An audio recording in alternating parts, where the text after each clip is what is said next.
Thousands of voters from registration rolls and disproportionately impacted minorities and the poor who tend to back Democratic candidates. The state said the policy was needed to keep voting rolls current, removing people who had moved away or died. Under Ohio's policy, if registered voters missed voting for 2 years, they were sent registration confirmation notices. If they did not respond or did not vote over the following 4 years, they were purged. 5 other states also removed voters from the registration list for failure to vote. The challengers called Ohio's policy the most aggressive. Many states over the past few decades have erected barriers to voting. The National Voter Registration Act, among other provisions, had forbade removing voters from registration lists for failing to vote. The challengers criticized what they called Ohio's use it or lose it policy that they said violated registered voters' rights to choose when to vote, noting that some voters do not cast a ballot when they do not support any of the candidates running. This has been FPP Radio News. Online at fppradio.com.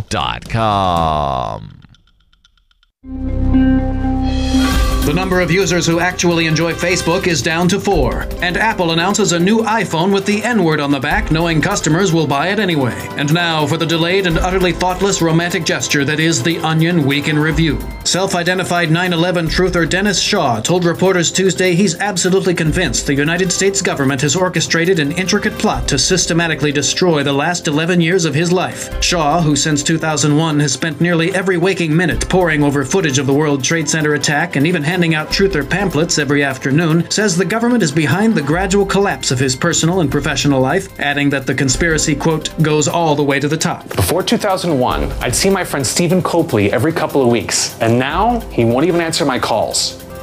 The government got to him too. Think about it. My coworkers, my wife, my friends, everyone calling me crazy after September 11th and wanting nothing to do with me. What are the chances of that? This is the Onion News Network.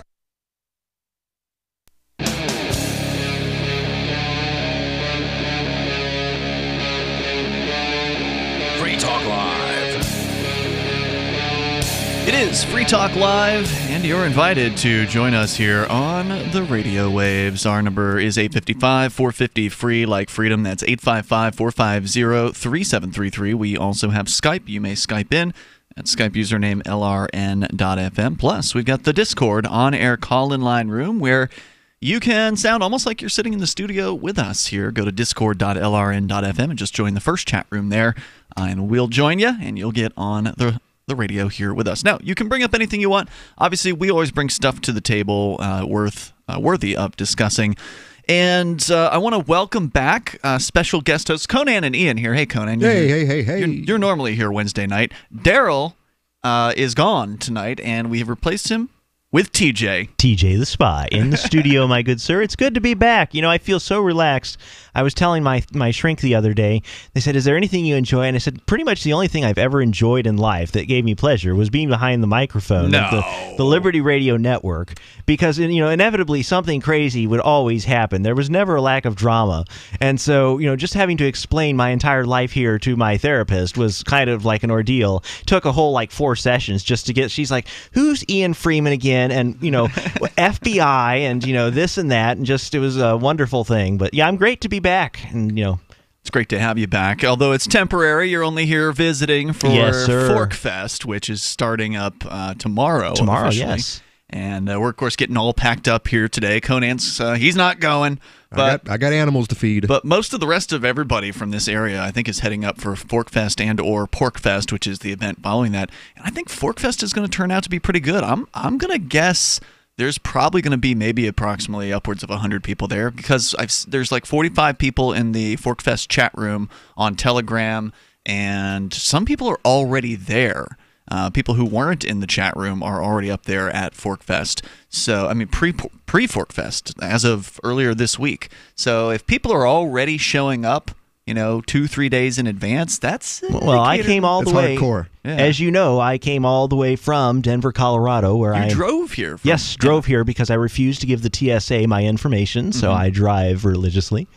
But anyway, yes, I drove here from Denver, Colorado, drove it straight through, and stopped in St. Louis. You didn't even go to sleep? Well,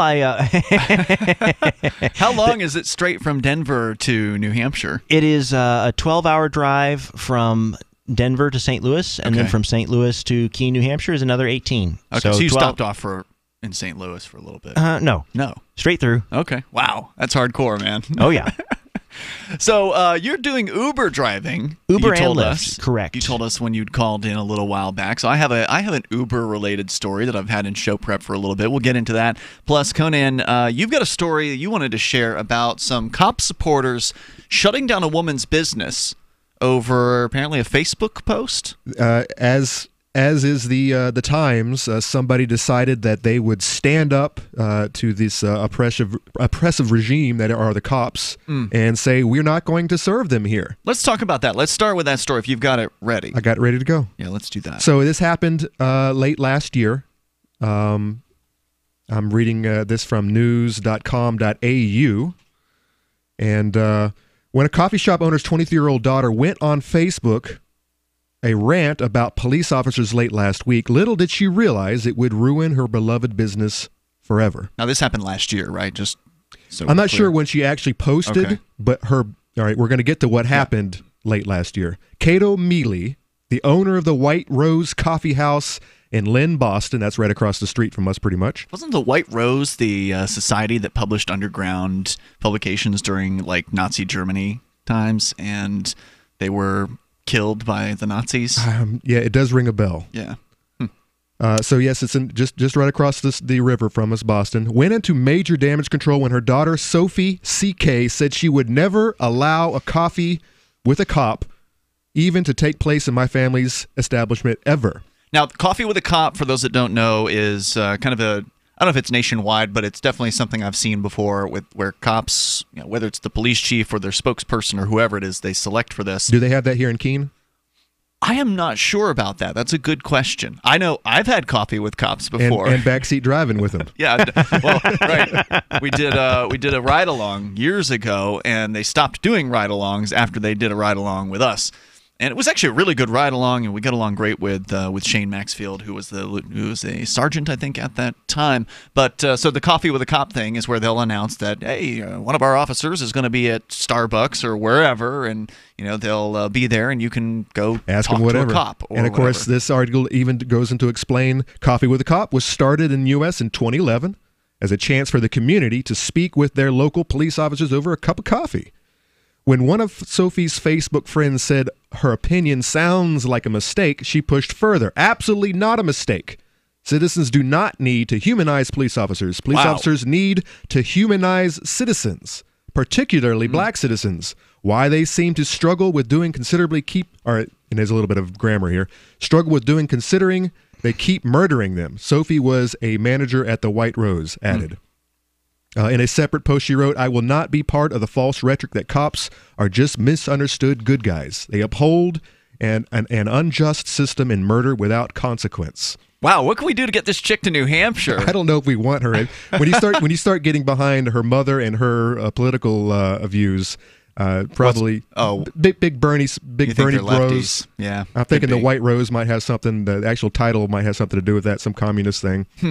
Yeah, I don't know what the viewpoint of the White Rose was back in the day, back in Nazi Germany, but I did. At one point, I saw a movie about it, but apparently I didn't retain that much. The White Rose Society, right. I think. Yeah, that's what they were. The White Rose Society. They published anti-Nazi stuff secretly, and somehow were found out and then put to death. Sad story. It's definitely a tragedy. As soon as Mealy, that's the mother of Sophie, saw the post, she demanded Sophie delete them, which she did. But unfortunately, the damage was already done. Wow. A large group from the website that originally published the comments descended on White Rose's Coffee House Facebook page, leaving hundreds of bad reviews and comments, ruining its original 5-star rating it had built over the first year. And I believe that it was I think this was originally posted on the Blue Line, the Thin Blue Line one site. Of their websites. I didn't even realize they had one that was totally designated to just talking about the glories and the heroic deeds of our police officers. Oh, there's plenty of pro-cop sites out there. Some of them will actually vet the site members to make sure they're actual cops. So, like, there are sites just for cops for them to talk to one another, and of course, they're just full of all kinds of anger and hatred towards various different members of the community. Well, if you read the comments on any of these articles that I was able to find, that's exactly what it is. There is no pro support for this family. Sophie received rape threats, The cafe phone rang off the hook with people abusing them, hoping they would drown or that their business was ruined. And the part of the rape threats were, we hope you get raped and that no cop is available to come help you. That sounds like Christopher Cantwell's voicemail. I suspect that's would be the case. I suspect that the police did nothing whatsoever to investigate these threats, to investigate... They were probably cops. That were posting those things? Good chance of it. I would say so. Or police officers' family members. Yeah, that too. The mother reported, these are people targeting us for the stupid opinion of a 23-year-old, my 23-year-old daughter. She told the Boston Globe. Her opinion Globe. is spot on. Your daughter is absolutely right about the police, and the fact that these people are coming out with death threats and rape threats against her indicates, hey, Mom, you're on the wrong side of this. Yeah, that's the saddest part about this. She might not, and you know what? Here's the big thing about this. I believe that the mother, I think she's totally on board with this opinion. With her daughter's opinion? With her daughter's opinion. What makes you believe that? Just from seeing her interviews and looking at the signs and whatnot that they have posted on the restaurant, on the coffee house. She is, I believe that she is an anti-police state, and I believe that she's too cowardly? Yes, absolutely. And she fears for her business, which we're going to find out didn't make it. Melee released a lengthy statement to the local police department apologizing, and even the Lynn chief, the police tried to douse the Firestone. This is a non-story, Michael McGeary, the police chief, told local paper Daily Item. This young lady has the right to say whatever she wants, and we respect that. Wow, okay. Well, that's good, because there was a police chief in Exeter, New Hampshire recently who had a man arrested who commented negatively on a newspaper article about the police chief, and subsequently those charges were dropped that he was slapped with. There's more coming up here in moments. Join us. It's Free Talk Live. The Bitcoin.com wallet is a simple and powerful, full-featured wallet that allows you to send and receive Bitcoin Cash and Bitcoin Core with anyone, anywhere in the world. It supports both single and multi-signature wallets and is available in multiple languages. The Bitcoin.com wallet is available on Windows, Linux, Mac, Android, and iOS devices. Learn more at wallet.bitcoin.com. I've said it many times on air, and I'll say it here. The New Hampshire Liberty Alliance is one of the most important organizations for freedom in the world. New Hampshire is ground zero for freedom, and the NHLA is the best organization at promoting effective liberty activism. This ad is sponsored by Free Talk Live, and I, Mark Edge, am a lifetime member because I believe in the NHLA. Please check them out at nhliberty.org. Not everyone can move right now, but you can support the cause. Donate top cryptocurrencies or old-fashioned U.S. dollars, nhliberty.org. Visit their website and see what they're all about, nhliberty.org.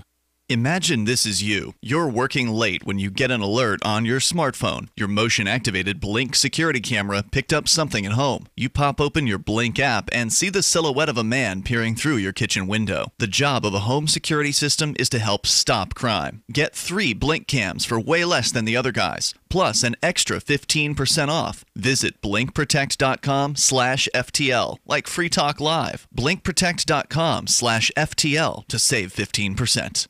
Zencash is an end-to-end encrypted system with zero-knowledge technology over which communications, data, or value can be securely transmitted and stored. With over 7,500 secure nodes, Zencash has one of the most distributed node systems of any cryptocurrency. Zencash is a platform for cryptocurrency and communications built by voluntarists for voluntarists, with the ideas of voluntary interaction being written into the white paper no less than half a dozen times. Learn more at zencash.com. That's zencash.com.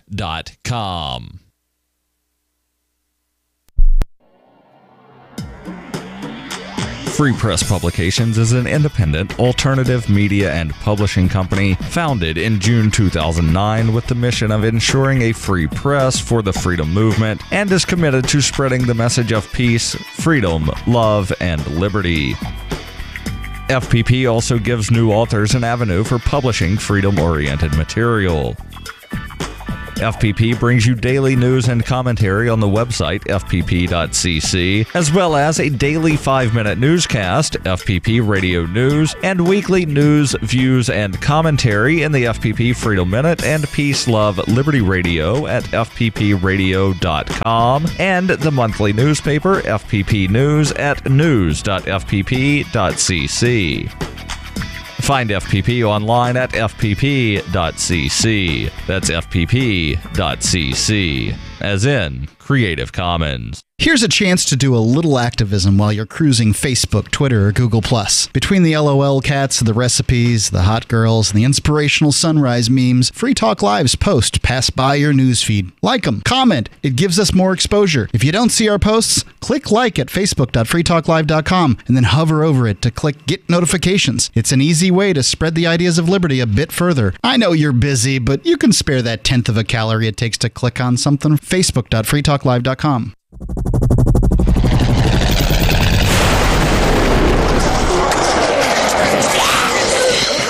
In Survivor Max 2, School Bites, Max must scavenge through a wasteland swarming with the undead. Desperate to find the medicine he needs, he discovers a community of survivors at his former school. Has he finally found the safe haven he's been looking for, or will he discover that school bites?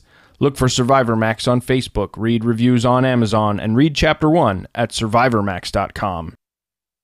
If you enjoy LRN.FM, please contribute to your favorite shows via their websites and become an amplifier at amp.lrn.fm. That's amp.lrn.fm.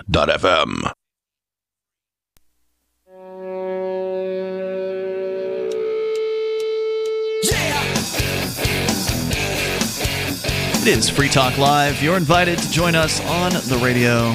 Take control of the airwaves. The toll-free number here is 855-450. Free like freedom. That's 855-450-3733. Joining you tonight, you've got Ian here. And Conan. And TJ the Spy. And Free Talk Live is brought to you by Bitcoin.com. If you are new to the world of cryptocurrency, what better place to start than learning about the one that created them all, basically, Bitcoin. Go to Bitcoin.com. You can get the basics about Bitcoin there, and also you can dig further in, and you can buy your first Bitcoin. You can get Bitcoin Core. You can get Bitcoin Cash. It's up to you. They've also got a mining pool, so if you want to get involved in the mining aspect of Bitcoin, they make it super easy over at pool.bitcoin.com, where you don't have to do any of the hard work of actually having to know how to set up a server to mine and, graphics cards and all the hardware configuration and software configurations. You just have them take care of it for you, and then they pay you out every single month, every single day, actually. You get a statement every month. Go to pool.bitcoin.com to do that. That's pool.bitcoin.com. As we continue here, just the eve of Forkfest. Yes. Is where we are. We're talking about, apparently this was in Massachusetts, Conan, this story that you're sharing with us. Lynn, Massachusetts. Where there was a coffee shop named after the White Rose, which was a society that was anti-Nazi in Germany. Right, they were activists. They did a lot of pamphlet throwing.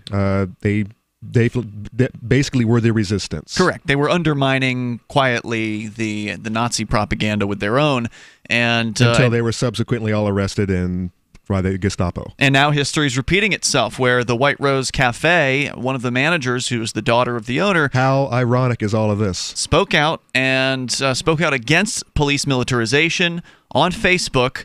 That resulted in her mother freaking out. Now, Conan, you're speculating, saying that you believe that mom, in this case, even though she look at the name of her establishment, could have been a coincidence. Could have been a coincidence. Maybe she just likes white flowers.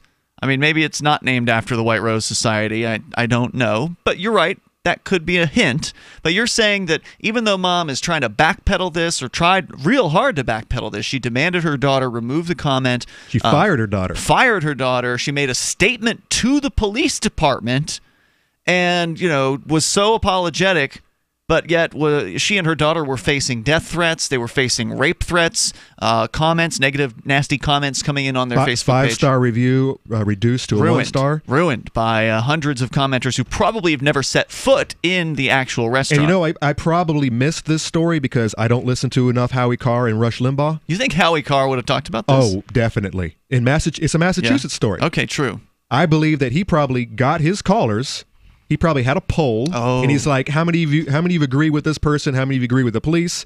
And if you disagree, you all need to call this establishment right now. He probably he probably had the number on his show. I don't know. You're referring to a guy who's he does a regional talk show in New England. People outside of New England probably don't know who Howie Carr is.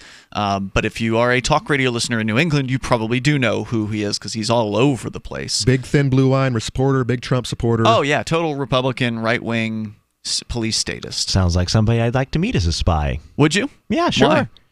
I always find people who have different ideologies. I mean, that was my job as a spy, was to understand an adversary. And of course, adversaries typically had very strange ideas, as you might imagine, like, wanting to kill lots of Americans. So it's not, just, and I'm just thinking, a lot of this sounds like the information warfare we used to engage in. Just now it's Facebook. It's so gosh darn easy to destroy your business. You can have a beautiful 5-star review restaurant on Google and one comment on Facebook. Wow. And it's amazing. It's they should have just taken it down. They should have taken the page down. Because you can do that, right? Like you can't take your Yelp page down. Really? Okay. Even if you pay Yelp? Because I know I've heard rumor if you pay Yelp, they'll let you go and remove naughty comments. I think money talks. I think you're absolutely right. If you know who to talk to, there's ways to do that. Well, I think this is a bad thing, but for a different reason, because one of the things in a free society is you should be free to say things and then later say, you know what, I changed my mind. I said something that was offensive and I didn't really know whatever group, gay people, black people, whatever group you're not familiar. But now that I know more, I actually realize I was wrong. And I think that's a wonderful right to have as an American, that you can change your mind.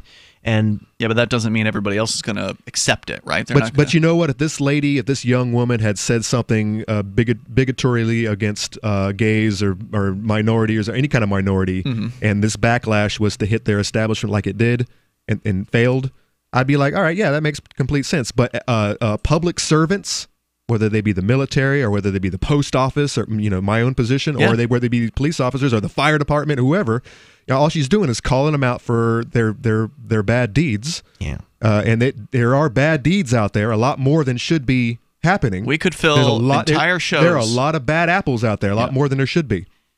Yep. And so, I mean, when the criticism is on these public servants, I have no. I make no excuse for them. We're going to continue. I know that you had more to the story. We were just getting into the part where she was writing a letter to the police chief. There is more. She's trying to pick up the pieces, and it just doesn't work. And this is before her business completely folded. Right. That's part of the story still to come. Let's go first though to Nolan. He's in upstate New York, listening online via the TuneIn app. Hello, Nolan. Hello, Nolan, in New York. Do we have Nolan going once? Do we have Nolan in New York going twice?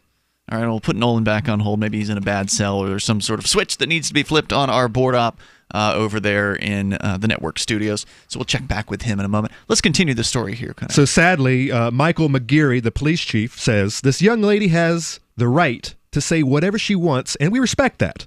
We will continue to do our job every day. My sense is that most officers will avoid the establishment, but that is their choice. It is, and that should be, the freedom of people to boycott and to not bring their business somewhere, and certainly to talk badly about a business. Yep. I mean, that's all within freedom of speech. It's all within the marketplace and the freedoms that we should have. But to cross over into threats of death, to cross over into threats of rape, that is not okay. And as I said before, I expect the police did not do much to investigate, if they even went to them with those. I don't think that there were enough police even in this little town to have actually shut this place down. It was their supporters. Absolutely, of course. If I understand correctly, I think there's only 3 police officers. Wow. All right. Tell me more. Mealy, the owner, used a public statement to apologize for the reprehensible affront, distasteful, biased, and hateful remarks made by the manager, which was the daughter of the White Rose, on a personal Facebook page. Mealy even fired her own daughter in a bid to get customers back into her empty store. It's pathetic. Quote, as a beginning, I invited interested Lynn law enforcement to visit the White Rose on Monday, October 16th, or any time to help us make amends, but more importantly, provide us with some guidance and suggestions that through a cooperative effort, we will help make an ever-improving Lynn, the statement read. But despite everything, no police officers or customers showed up. So you got to be wrong about the number of police officers. The city of Lynn is actually one of the larger cities in Massachusetts. It's in the top 10 with a total population of 90,000 people. Ooh, wow. So given that Keene has 40-plus uniformed officers, you're probably looking at over 100 officers. You're absolutely right. I think what I read was the daughter might have said something to the effect, we haven't even had 3 police officers in the whole time I've worked here. Well, let's continue the discussion here in moments, because really my question is, what would have happened if Mom had actually backed her daughter? if they'd actually stayed strong on message and stood up against the police Instead state. of calling her out and saying she did wrong. Yeah, and trying to back everything back, trying to, bring it all back and undo the damage, which obviously didn't work. The toll-free number here is 855-450-FREE if you want to join us. This is Dan Pilla. Do you owe the IRS money you can't pay? Are tax debts crippling you? I've defended people from the IRS for over 30 years. I've helped thousands, and I can help you too. I wrote the book on IRS settlement, and I'm telling you, there's no such thing as a hopeless case. Call 800-34-NO-TAX to finally get free of IRS debt. With the IRS's new programs, there's never been a better time to solve your problem. Call 800-34-NO-TAX. That's 800-34-NO-TAX, or my website, danpilla.com. Hunters, anglers, campers, and survivalists. Get back to nature. Expand your horizons with the highest quality, most versatile, unique slingshots and sling bows on the market at slingbow.com. Slingbow products are compact and models start from just $17.98. They're perfect for your bug-out bag or storing in your vehicle. Give yourself and your loved ones the excitement and tradition of slingbow. A new frontier in archery and truly modern twist on this primitive survival tool. Feel the thrill only at slingbow.com. On Free Talk Live, we're bringing people to the ideas of liberty every day. From wrestling superstars like Glenn Jacobs. You guys really are having an impact, I believe. Like I said, a lot of where I am now is due to listening to Free Talk Live. You changed my mind on some very important issues years ago. To random people tuning in on the radio. I was kind of stuck in the left-right paradigm. I heard your show by chance on a Saturday night. From there, I went on, joined the Free State Project, and become an amplifier. So, I mean, that's really the reason why I amp is because I know that if it wasn't for you guys being on as many stations as you are, I never would have found the ideas of liberty. Your amp will directly change more lives by getting Free Talk Live in front of people looking for talk radio online and on the air.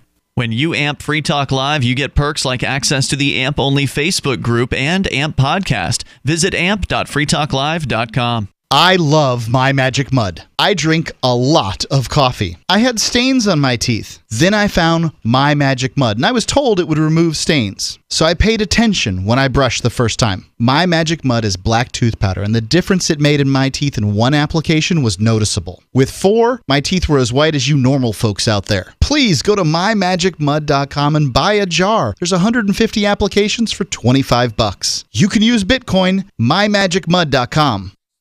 So you've heard all 3 hours of the latest episode of Free Talk Live, and you're still hungry for liberty-oriented audio content? Did you know that we have another 24/7 audio stream at LRN.FM? The Liberty Radio Network airs the latest episodes of some of the best liberty-oriented podcasts on the internet around the clock. In addition to recorded content, you'll also hear live shows like Free Talk Live, originating from our Keene, New Hampshire studio. So listen anytime at LRN.FM. That's LRN.FM.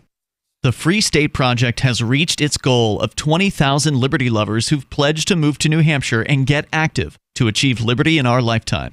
Perhaps you're trying to figure out what part of New Hampshire should be your destination.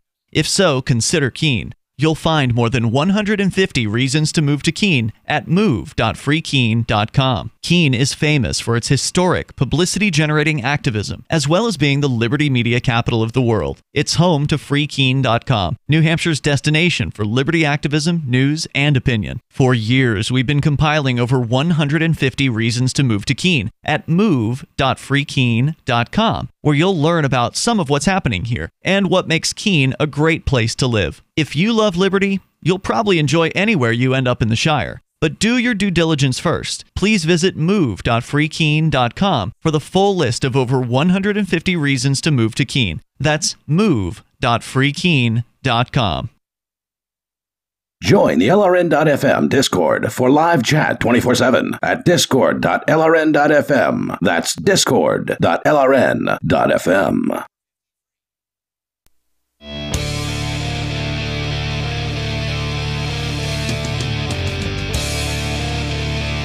Free Talk Live, you dial toll free, bring up whatever you want. Our number here, 855-450-FREE like freedom. That's 855-450-3733. We're talking about a restaurant or a coffee shop in Lynn, Massachusetts. Was a coffee shop. It is now done for because of the ongoing internet attacks against it and real life boycott. According to the owner. Yeah. We don't really. I don't really know. It could be she could have money problems. Could have been. But she could just be blaming it on the police. But the claim is that business dried up after her daughter made a statement online that was critical of the police state, the militarization of the police. We'll continue the story. Rightfully so, by the way. Indeed. And then so we'll continue that. Also want to make sure you know about Freedom's Phoenix. It's a liberty-oriented news aggregation site. If you want the newest and freshest stories and perspectives on current events from those who value liberty, then check out freedomsphoenix.com. Their daily dispatch is the best way to stay up to date on science, technology, historical findings, liberty news,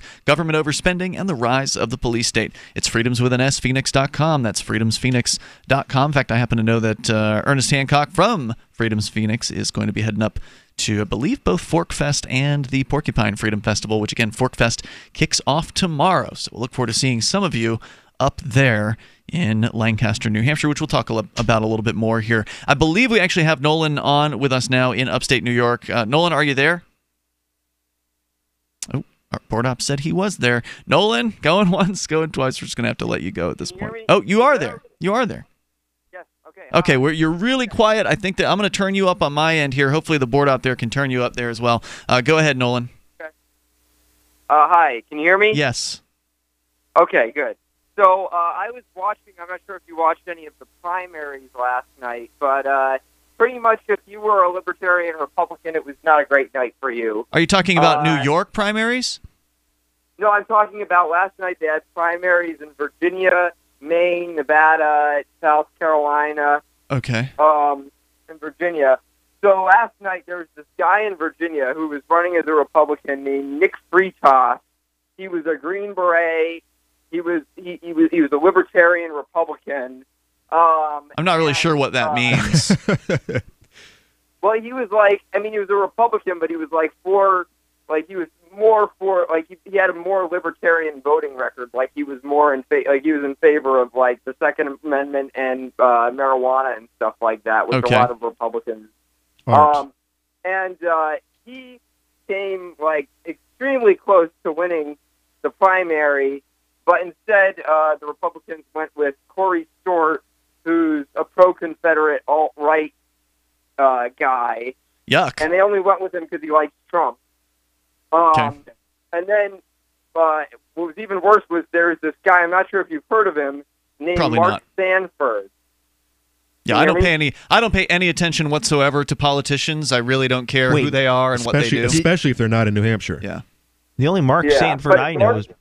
The only Mark Sanford I know was Governor Sanford of Virginia. He went off on the Appalachian Trail with his mistress, didn't he? That was South Carolina. South Carolina, yeah, thank you. Yeah, he last night, what happened was after he was governor, it's that Sanford, after he left as governor, he went back to the House, and he's been in for a couple terms, but what happened was yesterday, he got voted out, and he was a big libertarian guy. I think he has a job at a marijuana company. But he had one of the most he was kind of like a Justin Amash type. Okay. And that didn't make Trump happy. Okay. So I guess Trump put out a tweet yesterday endorsing his primary opponent. Gotcha. Well, look here, man. It's tough. I mean, you could probably go through some laundry list of all these loser politicians who failed at their attempts to, get somewhere in this political system, which is obviously stacked against people who might take a more pro-freedom perspective on things. It also, and hey, everybody's got their hobby. Some people it's watching sports. Some people it's watching politics. Ultimately, politics probably more important, but the names to me don't really care. I don't really care who they are, and to me they're all a bunch of scum, and they're a bunch of liars and thieves. Just a bunch of dudes who get off on ruling their neighbor. Right. And certainly I don't blame anybody for wanting to choose the lesser of the evils and trying to figure out who the lesser of the evils is. I don't blame anybody for that. I think that you're fully within your rights to do that. I've done it before. I think we've all done it when it comes to going and voting for the lesser of two evils. But I'd much rather have somebody, if I'm going to vote, I'd much rather have somebody that I can vote for, that I can feel good about voting for because that person is an actual libertarian, somebody who understands the ideas of non-aggression and peace and can communicate those effectively. And you're not going to get that from most of these libertarian Republicans, as you've pointed out, or whatever the term.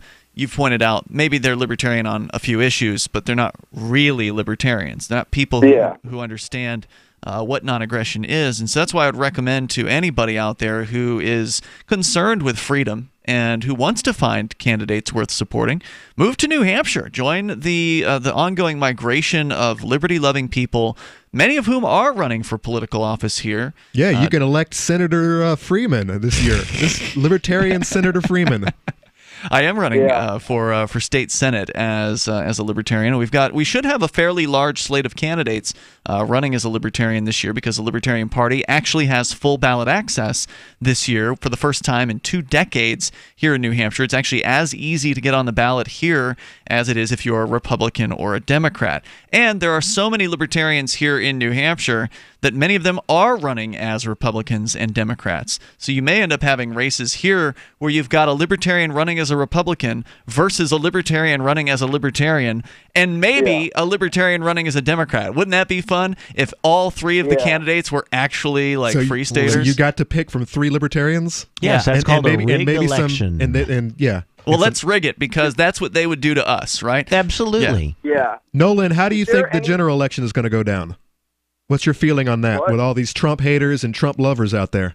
The general election. Oh, I think it's shaping up to be a not so great year for Republicans, because I read on Twitter there was this one guy who was like this big conservative columnist, and he was saying he talked to a lot of people, and he didn't know if it was widespread or not, but he was talking to a lot of people in Virginia who said they were going to leave the Republican Party because of Corey Stewart, the pro-Confederate Trump guy, getting the nomination to go up against Tim Kaine in November instead of Nick Fritas. And he said that because they were so upset about that, a lot of them were thinking about leaving, but he didn't know if that was widespread. Well, generally, what happens at these interim elections, or whatever they're called, the midterm ones, is there's usually a pendulum swing back, right? So every 2 to 4 years, Trump and the Republicans win in 2016, and then there's the backlash. They lose seats in 2018. It's almost guaranteed. Which is what they've been doing for the last 2 years. Is all this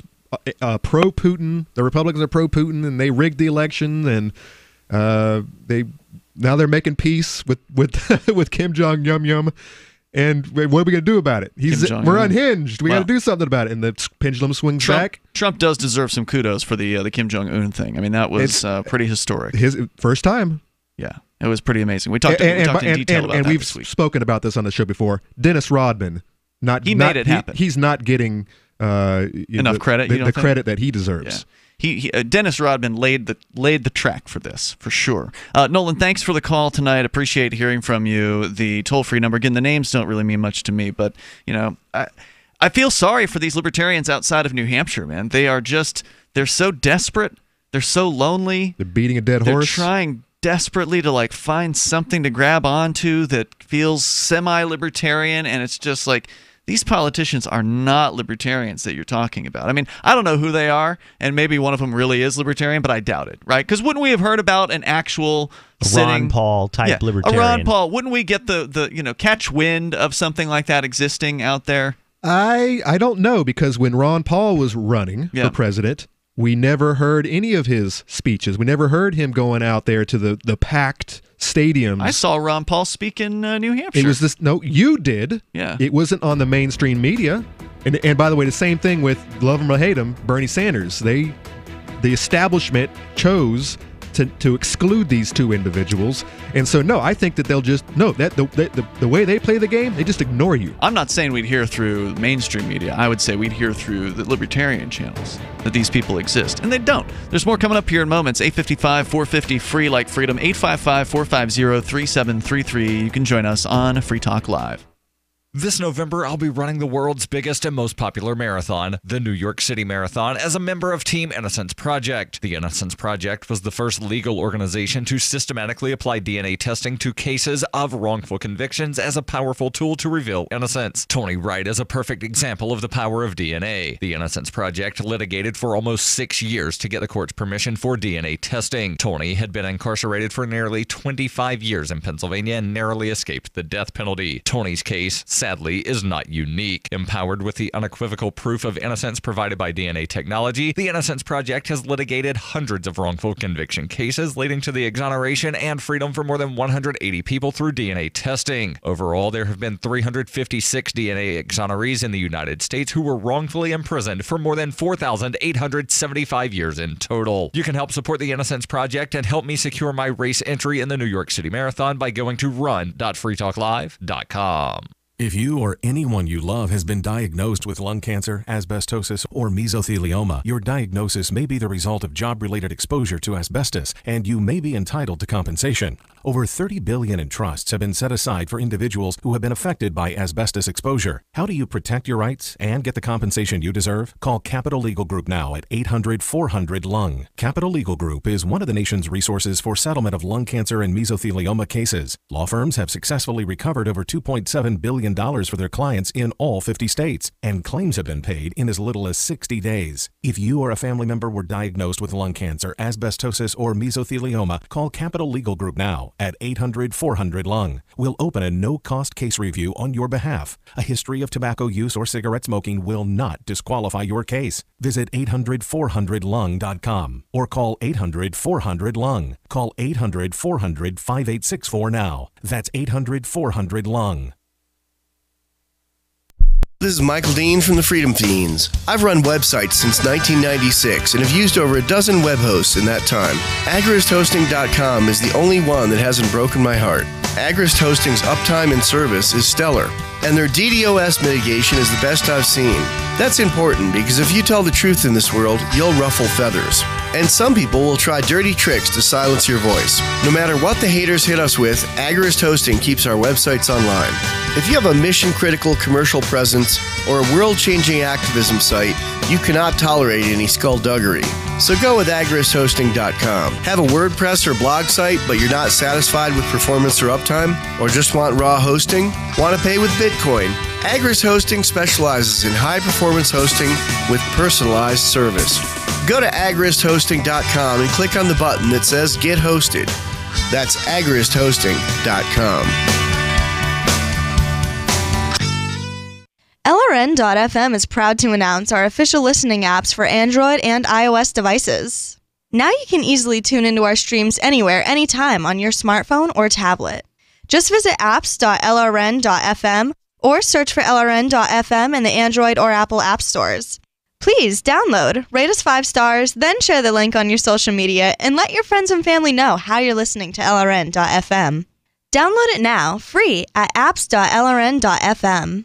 Ross Ulbricht was convicted in early 2015 of running the infamous Silk Road Underground Market. The Silk Road was a gift to humanity and helped reduce the harms brought on by drug prohibition. For this good deed, Ross has been sentenced to life in prison with no possibility of parole. Now, an appeal is Ross's only chance, and he needs your support. Please visit freeross.org, where you can contribute via various methods, including Bitcoin. Visit freeross.org. That's freeross.org. You're listening to the best liberty-oriented audio streamed around the clock, on the air, and online. This is the Liberty Radio Network at LRN.FM.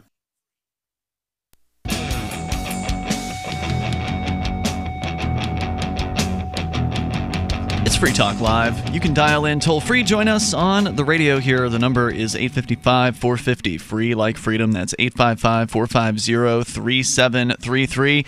It is definitely not too late to get up to Fork Fest. You don't have to worry about it selling out because there are no tickets. You just show up at Rogers Campground in the beautiful White Mountains of New Hampshire, and you can camp if you want to do that. You can bring your RV if you want to do that. They've got RV spaces. And also, if you would prefer to hotel it, they've got a motel right there on the site. You've got to get a site or try bunking up with someone else in someone else's site. And that's usually possible. But there's no ticket price. Correct. There's no admittance fee. Unlike the following event, the Porcupine Freedom Festival, which comes up right afterwards. So the Fork Fest is the 14th through the 18th, And then the Porcupine Freedom Festival starts on the 19th. That one you do need to have a ticket for. And, they've got all kinds of organizers and board of directors and that whole thing. Forkfest is decentralized, which means that you are in charge of what you do. Maybe you want to just hang out and camp with other libertarians. That's easy.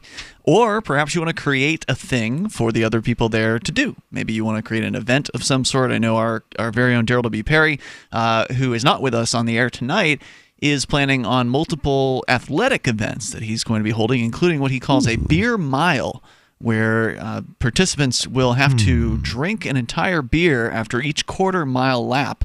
And then, basically, by the time you're done, you've polished off 4 whole beers after having run a mile. I don't know. I don't know how I feel about that. You thinking about doing that one, TJ? Ethanol and me do not really get along. My father was a severe alcoholic, but I tend to hurl my lunch whenever I get too drunk, and I end up with a terrible hangover. But I for Daryl's sake, I will do it. Really?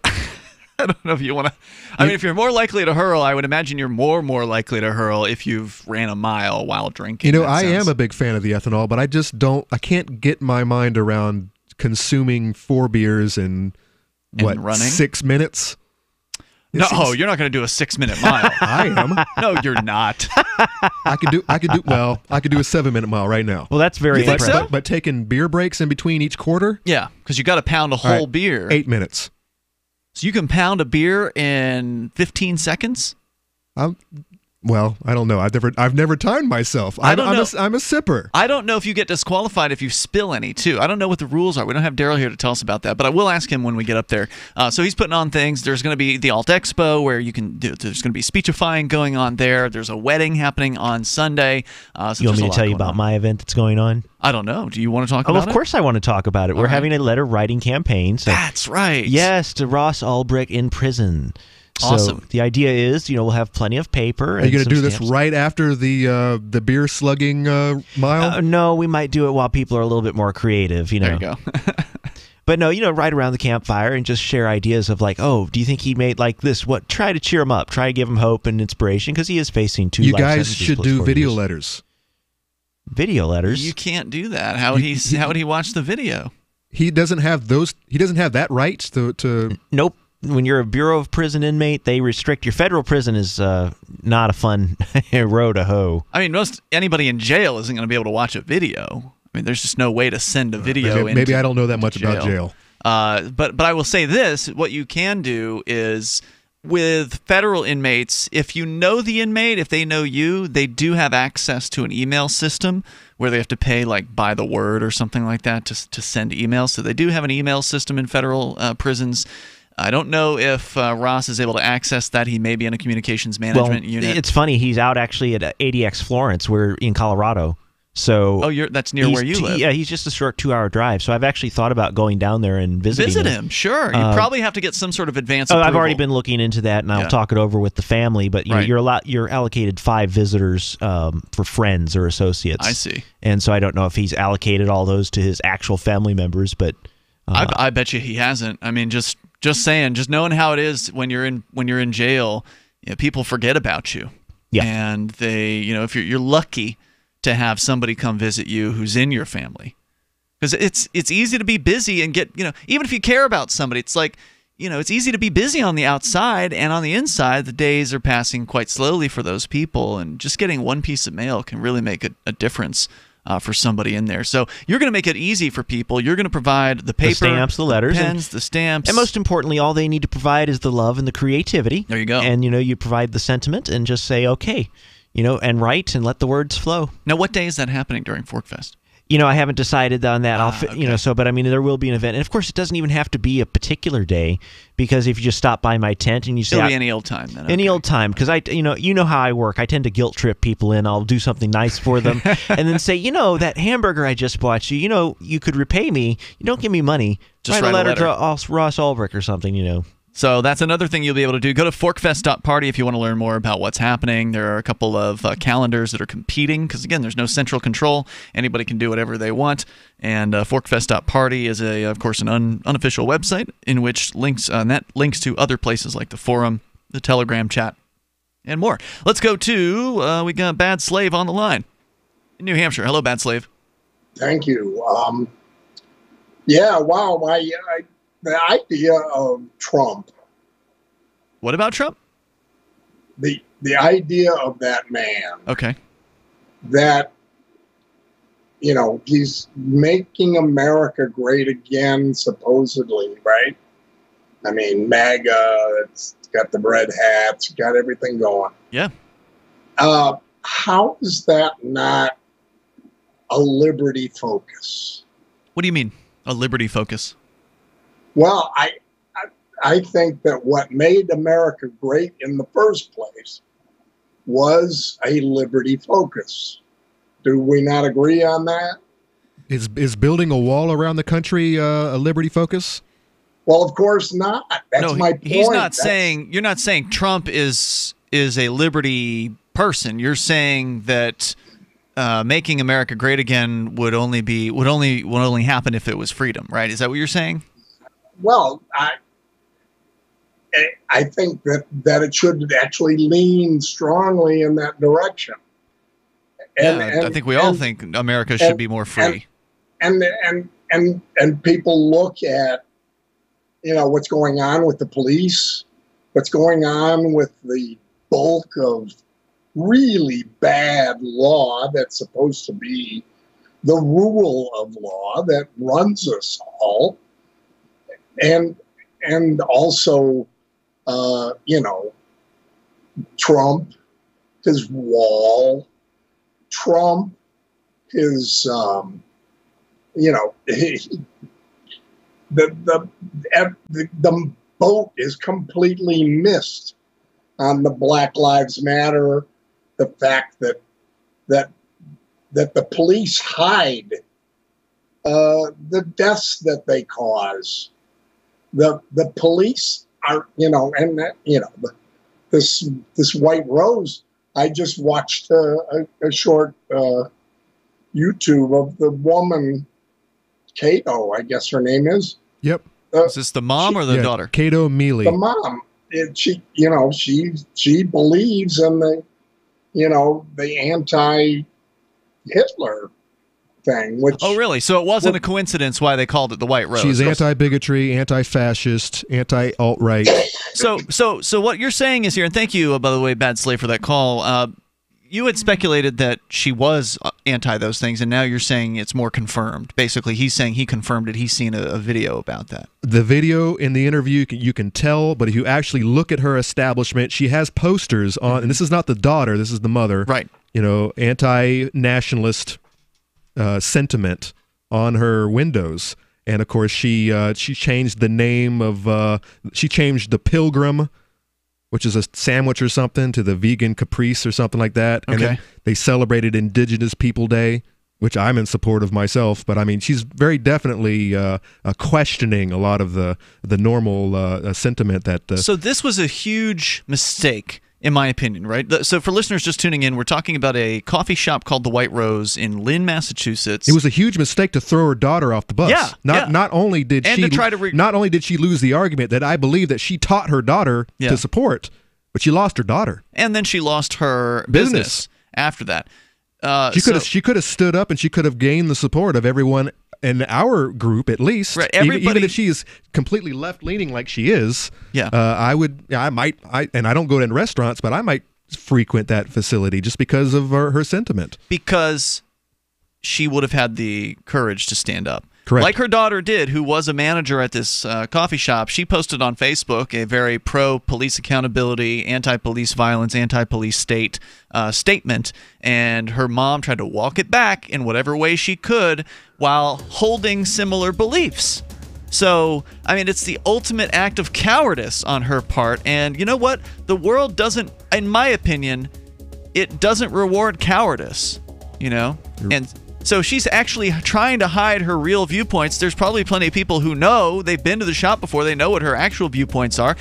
They may have lost respect for her because she didn't stand up for her beliefs and stand up for her daughter in this case. There's more coming up here, 855 450 free. This is Elizabeth McCabe, aka Lucky One of Truth Frequency News. I wanted to tell you all about Extendivite from HeartDrop.com. Y'all know I check everything before I air it. When I heard about Extendivite on TFR, I went to HeartDrop.com and started my research. It's got cayenne. That's good for blood and circulation. It stimulates the blood flow. It's got garlic, which fights bacteria like antibiotics, and it lowers the cholesterol and blood pressure. It also has milk thistle, which is the best detox for liver. I couldn't wait to try it out, and I'm glad I did 4 months ago, and here's obvious results. My hands and feet don't get cold anymore. The varicose veins have faded too. My wrists don't hurt after typing all day. Now I tell you all this because it's true and I want you to really live life. Try Extendivite. Go to heartdrop.com and order it. Extendivite is only $69.95 for a 2-month supply of either capsules or liquid. Call now. That's 1-877-928-8822 or visit heartdrop.com. Extend your life with Extendivite. So you've signed the Shire Society Declaration and are planning your move to New Hampshire to be around more liberty-oriented people. Next, sign up for the Shire Society Forum at forum.shiresociety.com. There are a bunch of people there who are already in the Shire, and they want to meet you. If you're already in the Shire physically, you should also come by the forums. Remember, not everyone uses Facebook. New people are signing up for the Shire Society Forum every month, so drop in and say hello at forum.shiresociety.com. There are lots of ways to listen to Free Talk Live. Our podcast has been around since podcasts began, and now the FTL feed is loaded with content besides our full show archives. Did you know that we make it easy for you to customize your podcast subscriptions? We have different feeds, one that includes only our full shows, one with just the Daily Digest, and one with just the Edgington Post. You decide what you listen to. It's quick and easy to customize your feeds at feeds.freetalklive.com. That's feeds.freetalklive.com. You're listening to the live edition of Free Talk Live. Hour number 2 is next, after the news, here on the Liberty Radio Network at LRN.FM. From Conan, the Shire, the Liberty Media capital of the world, this is Daryl W. Perry, host of FPP Radio News for Tuesday, June 12th, 2018. Silver is trading at $16.79 per ounce. Gold is valued at $1,295 per ounce. Zencash is trading at $19, and the average price of Bitcoin is $6,839. Antiwar.com reports on Monday, Doctors Without Borders, MSF, announced that they are suspending operations within northwest Yemen after Saudi warplanes attacked one of their medical sites. The attack badly damaged a cholera treatment center in the Abs region in northern Sadr province. The Saudi war and the Saudi-imposed naval blockade fueled the worst cholera outbreak in human history in Yemen over the past year, with over 1 million infected. There were no patients in the Abs facility at the time of the attack. Still, MSF says they have to suspend their operations out of concern for the safety of their staff and will keep their operations frozen until they get assurances that medical facilities will not be deliberately targeted. MSF mission head Joso Martins criticized the Saudi and UAE-led coalition, saying they show complete disrespect for medical facilities and patients. The Saudis have yet to comment on their latest attack, which is one of the many strikes on medical sites in northern Yemen. For over 40 years, Roberts & Roberts Brokerage has been a trusted source for buying and selling precious metals. Gold, silver, platinum, and palladium. They don't feed the banks. They're Bitcoin preferred and have removed the minimum purchase amount for all orders paid in the digital currency. Call Roberts & Roberts Brokerage today for knowledgeable advice on buying and selling precious metals and a forward-thinking approach to new technologies. 800-874-9760 or visit online at rrbi.co.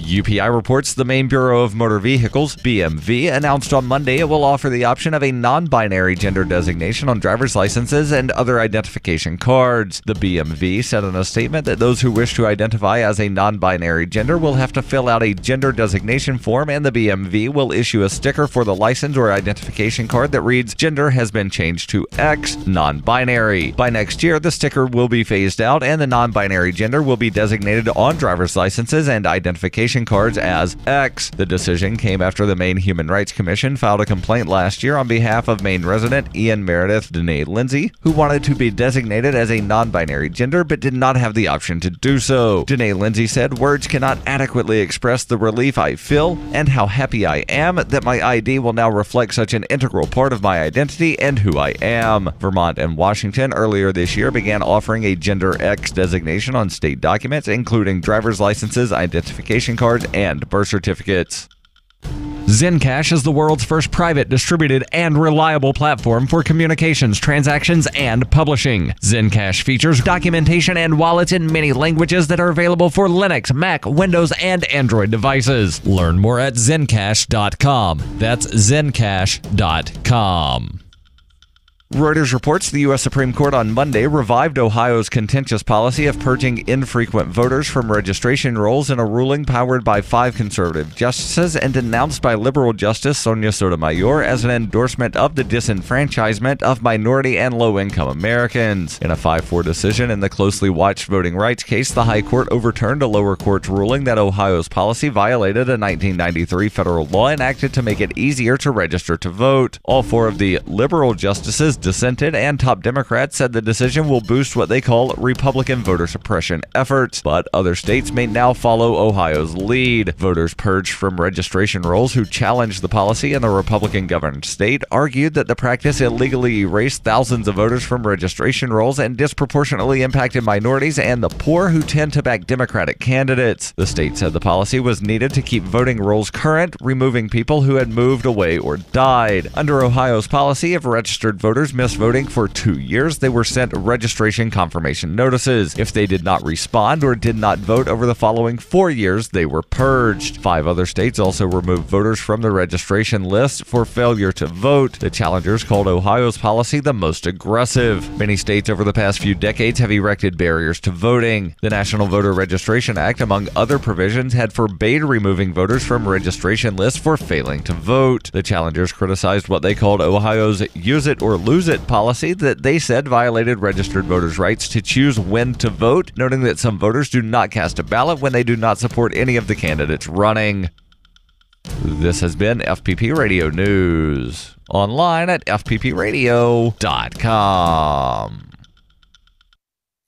A report finds it's not okay to just start talking to people you don't know, and a monstrosity is created in the Frito-Lay laboratory. This is the Onion Week in Review. Local newborn Nathan Jameson surprised the world earlier this morning by irrevocably losing all faith in humanity after just 6 days. Though he's not yet developed the capacity for speech, spokespeople for the 6-day-old baby have confirmed he already knows that humans cannot be trusted and that most people lack self-awareness about their own destructive tendencies. While most people need around 30 or 40 years to truly understand that the vast majority of humanity is shallow and irredeemable, baby Nathan's convinced that he has seen all that he needs to see.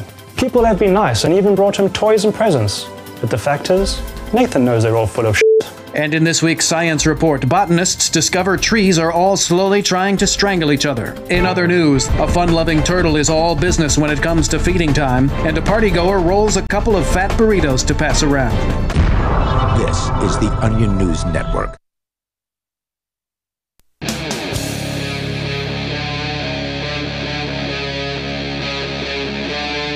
Free Talk Live.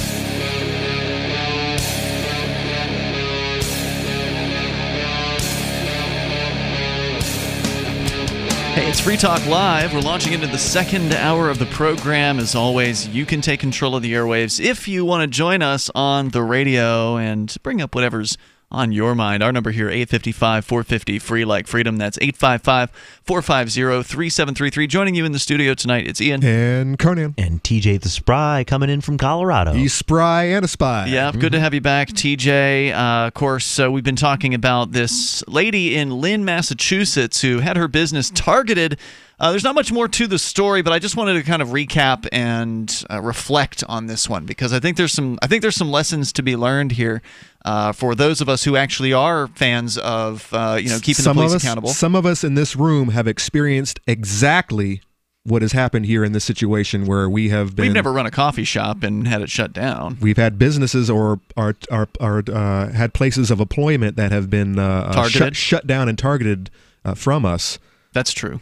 And so I can feel it. I can feel what this lady might be going through, even though I might not agree with her politically. Yeah. I do agree with her at least on the anti-police sentiment that is strong in this country. Well, and I don't know what her sentiment is exactly because she's not real clear. So what happened was her daughter issued a statement on Facebook criticizing the police, for their violence, for their militarization, and rightfully so. She's completely on spot with her critique. Mom saw that happen. So mom was the daughter was the manager at this coffee shop called the White Rose in Lynn, Massachusetts. Mom got all freaked out. She tried to walk it back, undo the damage. She had her daughter delete the comments off of Facebook. She then issued a statement publicly embracing the police, apologizing to the police chief and the officers. Inviting them to come in and have a sit down and a discussion and tell us where we went wrong, officer. Yeah, but all the while purportedly holding beliefs behind the scenes that may have countered those. But regardless, my opinion on this is that she really ought to have stood by her daughter, if indeed she agreed with her daughter. Because if she did agree with her daughter, if she was a critic of the police, then she should have stood by her daughter's side, and they should have stood together on this and took whatever consequences came and whatever benefits came. Because whenever you have a situation like this where a business becomes the hub of controversy, if the business owner crumbles under the pressure and kowtows to the man, in my opinion, and in this particular case, it didn't work for her. She tried to do everything. This is a lose-lose. She tried to do everything to undo this, and it ended up undoing her business entirely, and now the coffee shop is gone completely. If she had stood strong by her daughter, then maybe they would have seen support coming in from the community of all the people who've been abused by the police. Because those people are out there. I've been, summertime. It's almost summertime here in Keene, New Hampshire. The days are pretty nice right now, so it's perfect to be hanging out on the porch here at the LRN studios, and I'm frequently out on my laptop doing things out there. And it's this time of year is when people will tend to stop and say things. And so I had one lady pull up in her car a few weeks ago, and she set out her car window, something to the effect of, "Thank you, for doing what you do. The police are out of control." And she kind of looked like your typical Subaru driving lesbian, kind of older lesbian lady who was, We've got a lot of them around here. Yeah. Driving a Lesbaru.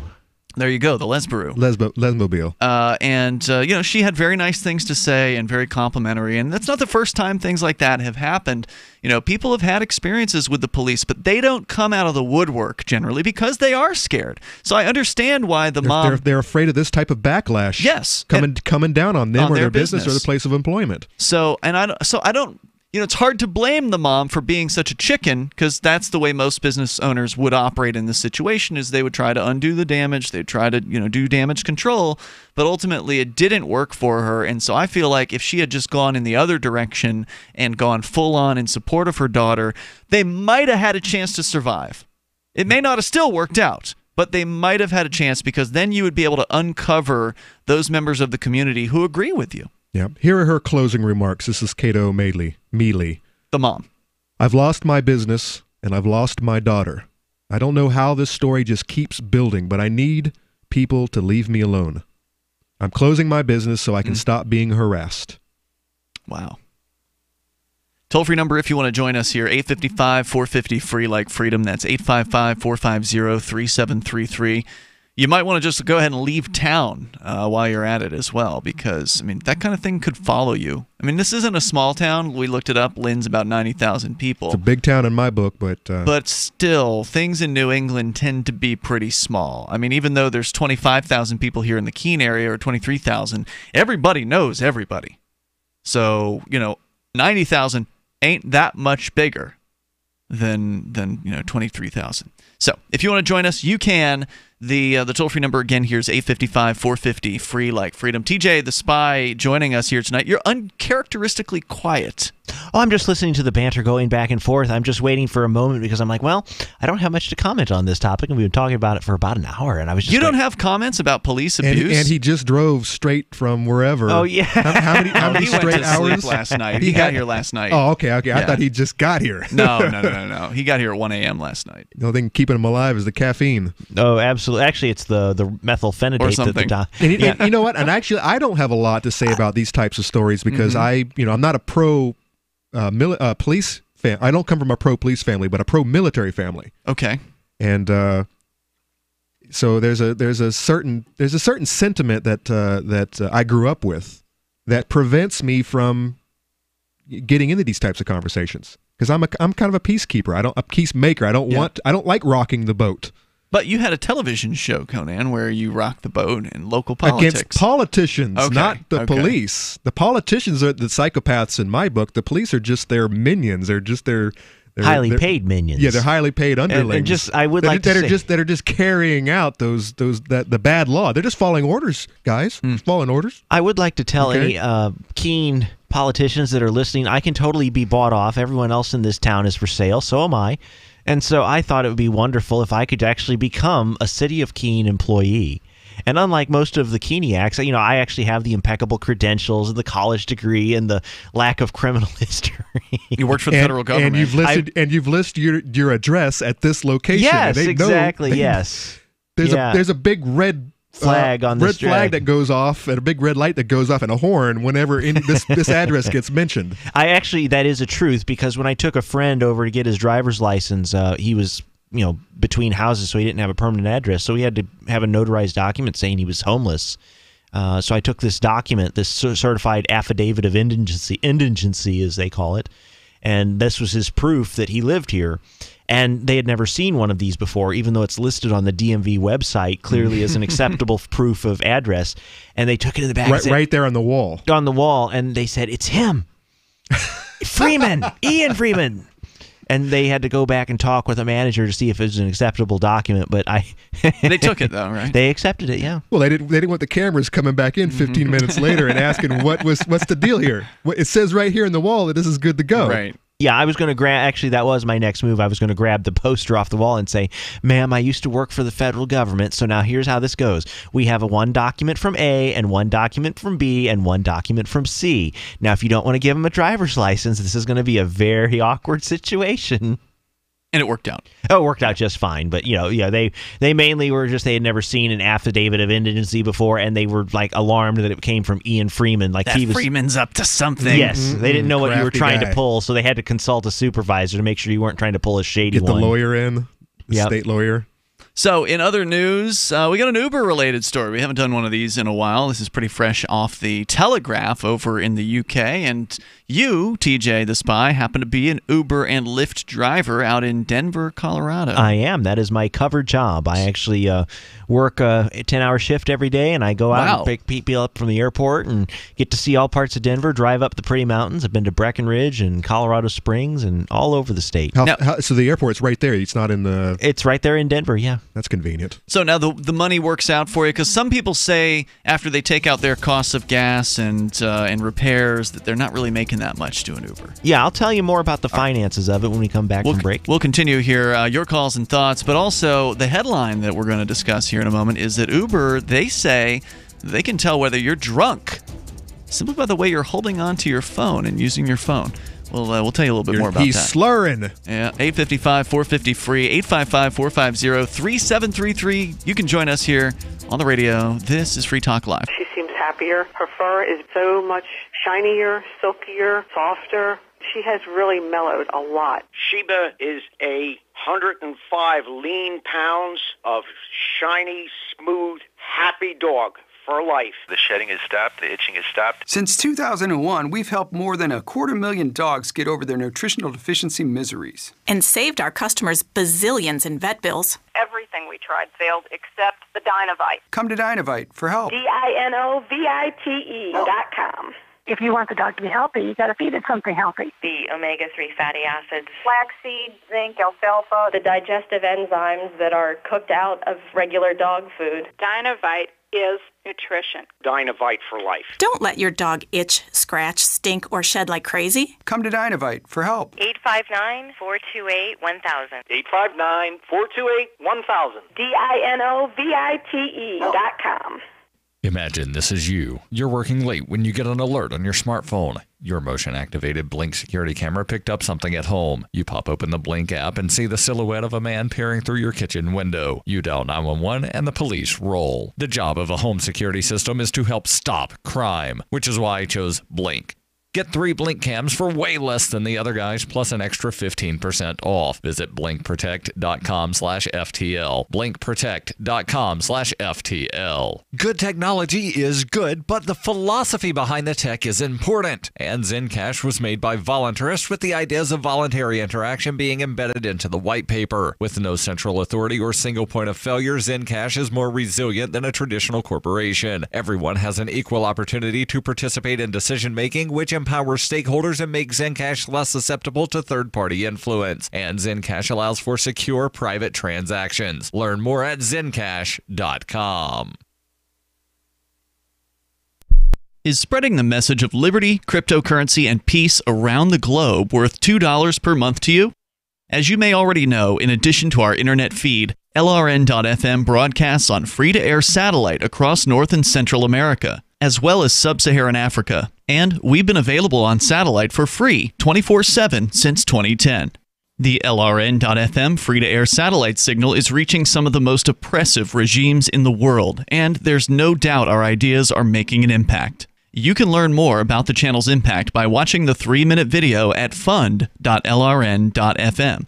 If you'd like to help free minds globally with our ideas of liberty, cryptocurrency, and peace, you can donate as little as $2 per month via fund.lrn.fm. You can help us continue and expand our satellite broadcast to multiple continents. Visit fund.lrn.fm today, and thank you for your help. Don't forget to share the link on social media. That's fund.lrn.fm.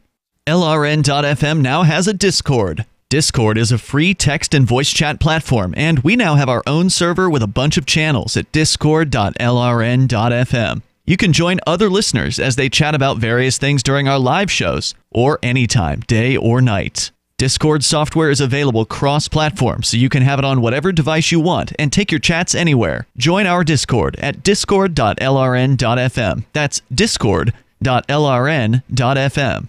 The new 4th edition of Healing Our World, The Compassion of Libertarianism will take your understanding of liberty to a deeper level and has over 1,300 updated references, new cartoons, and a foreword by Dr. Ron Paul. With discounts for multiple book purchases, the 4th edition of Healing Our World is a great gift for the liberals, pragmatists, environmentalists, and Christians in your life who think libertarianism is cold-hearted. Get yours today at healing.freetalklive.com and use promo code FTL for a $5 discount.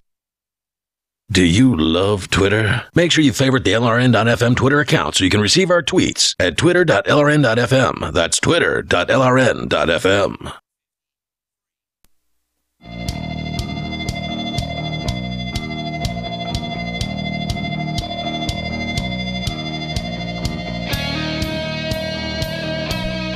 It's Free Talk Live. Dial on in here toll free.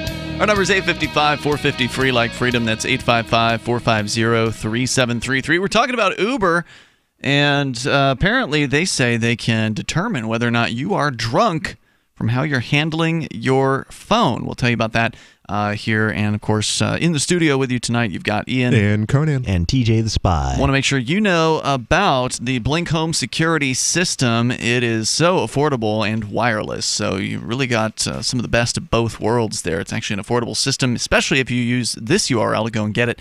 blinkprotect.com/FTL. That's /FTL like Free Talk Live. Get you 15% off the already very affordable Blink system. You get the system, you unbox it, put the batteries in, set those cameras up wherever you want them because they're wireless. So if you need to move them, you put them in one place, but it's not quite right, you can move it and put it where you need to. Then you set it all up via your Wi-Fi enabled device, perhaps your tablet or your smartphone, and it really just takes moments. It is not a long process at all to do this. Go to blinkprotect.com/FTL. You get 15% off there. Once again, that's blinkprotect.com/FTL, like Free Talk Live. Ian, Conan, TJ here. TJ, you are visiting here back in New Hampshire for basically what? Are you staying through PorkFest or just ForkFest? I'm staying a little bit afterwards to help out a friend, but I'm staying, gotcha. And to catch up with old times and that kind of stuff. Friends at the Quill and. But, I'm staying through ForkFest and PorkFest, and actually that's what got me up here, because you recall I was coming up just for PorkFest, and then you said, what about ForkFest? Yeah. And I said, sure, I'm come up here for that as well. Awesome. Well, it's great to have you back. I'm sure we'll have you great to be back from the campground as well, because we'll be broadcasting there every single day throughout the next several days. We're going to take off bright and early tomorrow morning and head up there because we gotta get there tomorrow, and then we gotta hammer out an entire show as soon as we get there, basically. So we're gonna be on. It's gonna be crunch time for Free Talk Live on the first day tomorrow. You can go to forkfest.party to learn more about that. So we were talking about Uber. You've been doing it for what, like a year now? Since January of 2016, and believe it or not, that is what I call my pet peeve questions. There are certain questions you get as an Uber driver repeatedly. And really? They just eventually, and one of them is, how long have you been driving for Uber? Yeah. And people so are just trying to make conversation. They're right? trying to make conversation, but they don't realize it's the same question I've had literally the past 500 rides. And the next question that they usually ask is, have you come up with fun ways to answer the question? I usually just say January 2016 and move on to the next question they're going to ask is, how much do you make an hour? And that one is kind of like, well, how much do you really want to, it's the only profession, I think, where it's socially acceptable to ask someone how they make is like the service sector industry. Because I don't think you'd ever go up to a limo driver and just say, pardon me, man, how much do you make an hour? Or, yeah, that's a good point. Most people I wouldn't think would want to go there, but you're saying that's one of the more common questions you get. Very, very, very common. And so I say, well, we get paid 75 cents a mile plus 10 cents a minute that we're actually on a fare.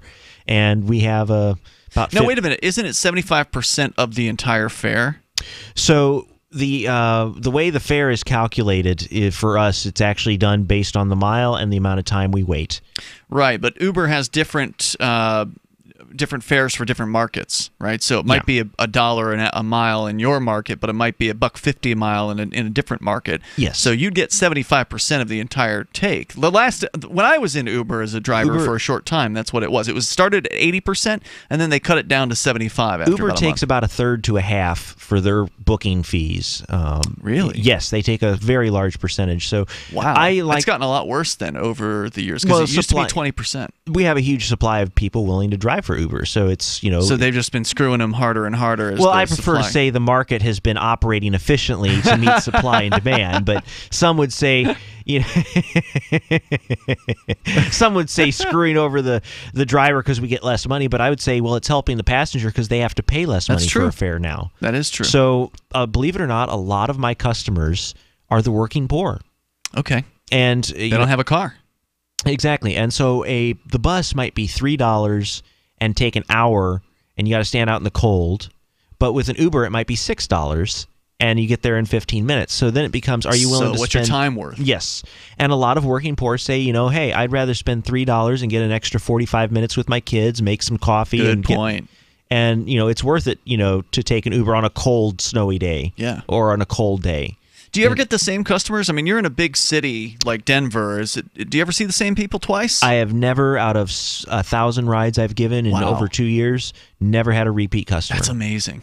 And so it's a huge market, and it works very efficiently. Whoever's the closest gets pinged, right? And there's a feedback system, so everyone always says I do a good job, and I know that because of the feedback I get. And what's your rating?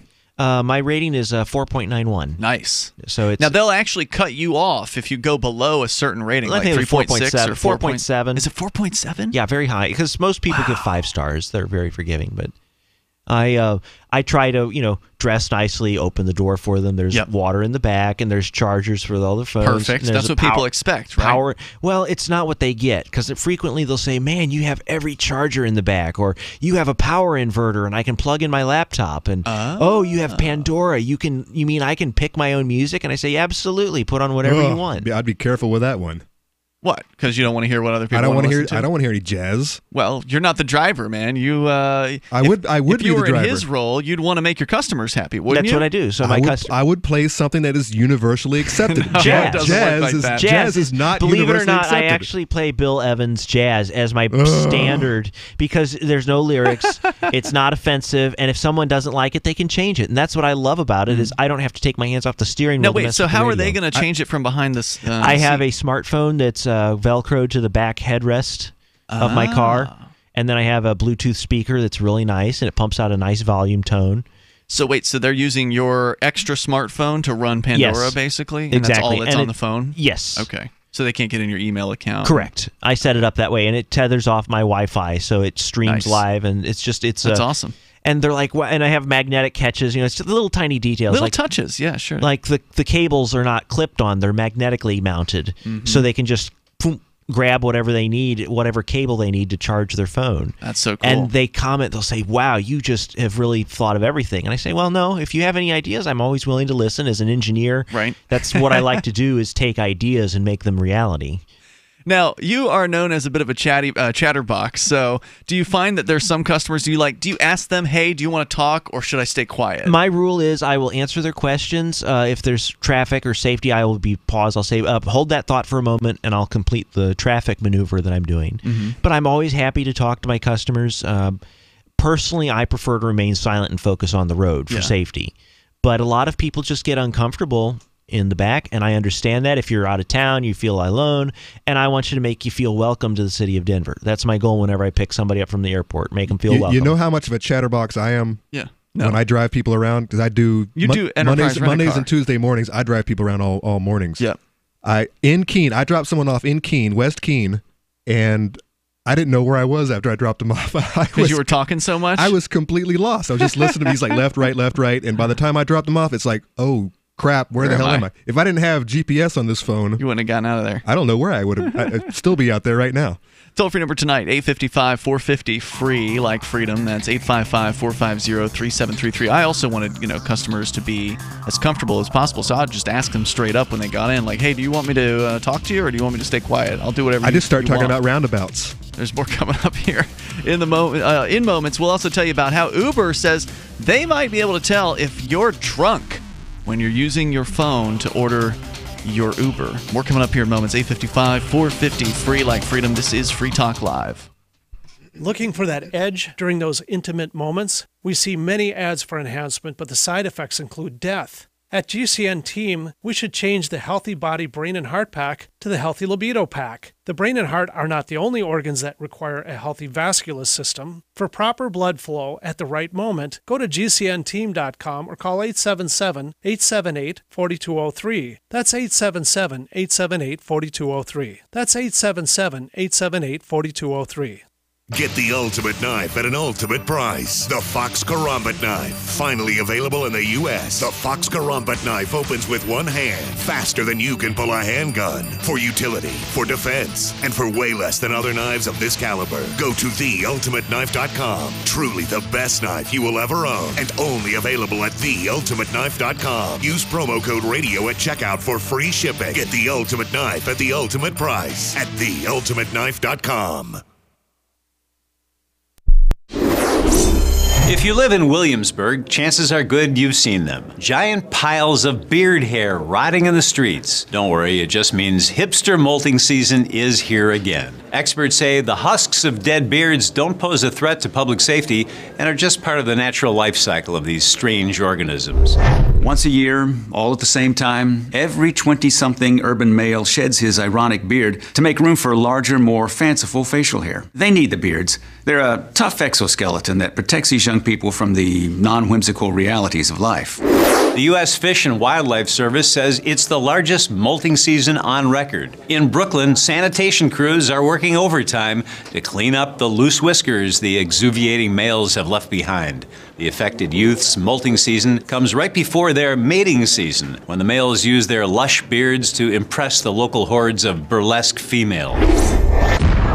This is the Onion News Network. Cell 411 is a free app for Android and iOS that replaces government-controlled 911. Cell 411 allows you to preset a group of friends or private organizations to show up at any emergency. Cell 411 is a nightmare for the state because it proves their so-called services aren't needed. Cell 411 has had thousands of installs, and of course it's covered by the BIPCOT no government license. Cell 411 because your friends won't shoot you when you're in trouble. Without the government, who would build the emergency services? You and Cell 411. Get it today at getcell411.com. The three most important things you can do for Free Talk Live are: 1, share one episode a week on Facebook or in some other social networking site. 2, buy the things you buy online through shop.freetalklive.com. 3, give $5 a month to the AMP program. It's my firm belief that Free Talk Live's AMP program is the best use of your charitable dollar among liberty-oriented organizations. Support all the organizations you love, but make sure you give $5 a month to AMP at amp.freetalklive.com.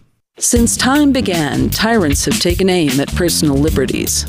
Now there's a movie that aims back. The government has no more right to tell us what to put in our bodies than they have to take our guns or tell us what books we can read. 6 drug police were eaten by bears while raiding a marijuana farm. On your knees, you dirty hippies! Jesus. On your knees! What's the problem, officer? Today, many cops who enforce pot laws do so only because it provides them with cushy jobs, good benefits, and a chance to push people around. I was an undercover narcotics officer. The drug war is nothing but a farce. The Second Amendment says you got to keep you and your gat intact. Guns and Weed, The Road to Freedom. A film by Michael W. Dean and Nima Vadadi. DVD available now at gunsandweed.com or on Amazon. That's gunsandweed.com. Makes the perfect gift. Remember, that's gunsandweed.com. You can put the Liberty Radio Network on the air in your area. Visit broadcast.lrn.fm to learn how. Broadcast.lrn.fm.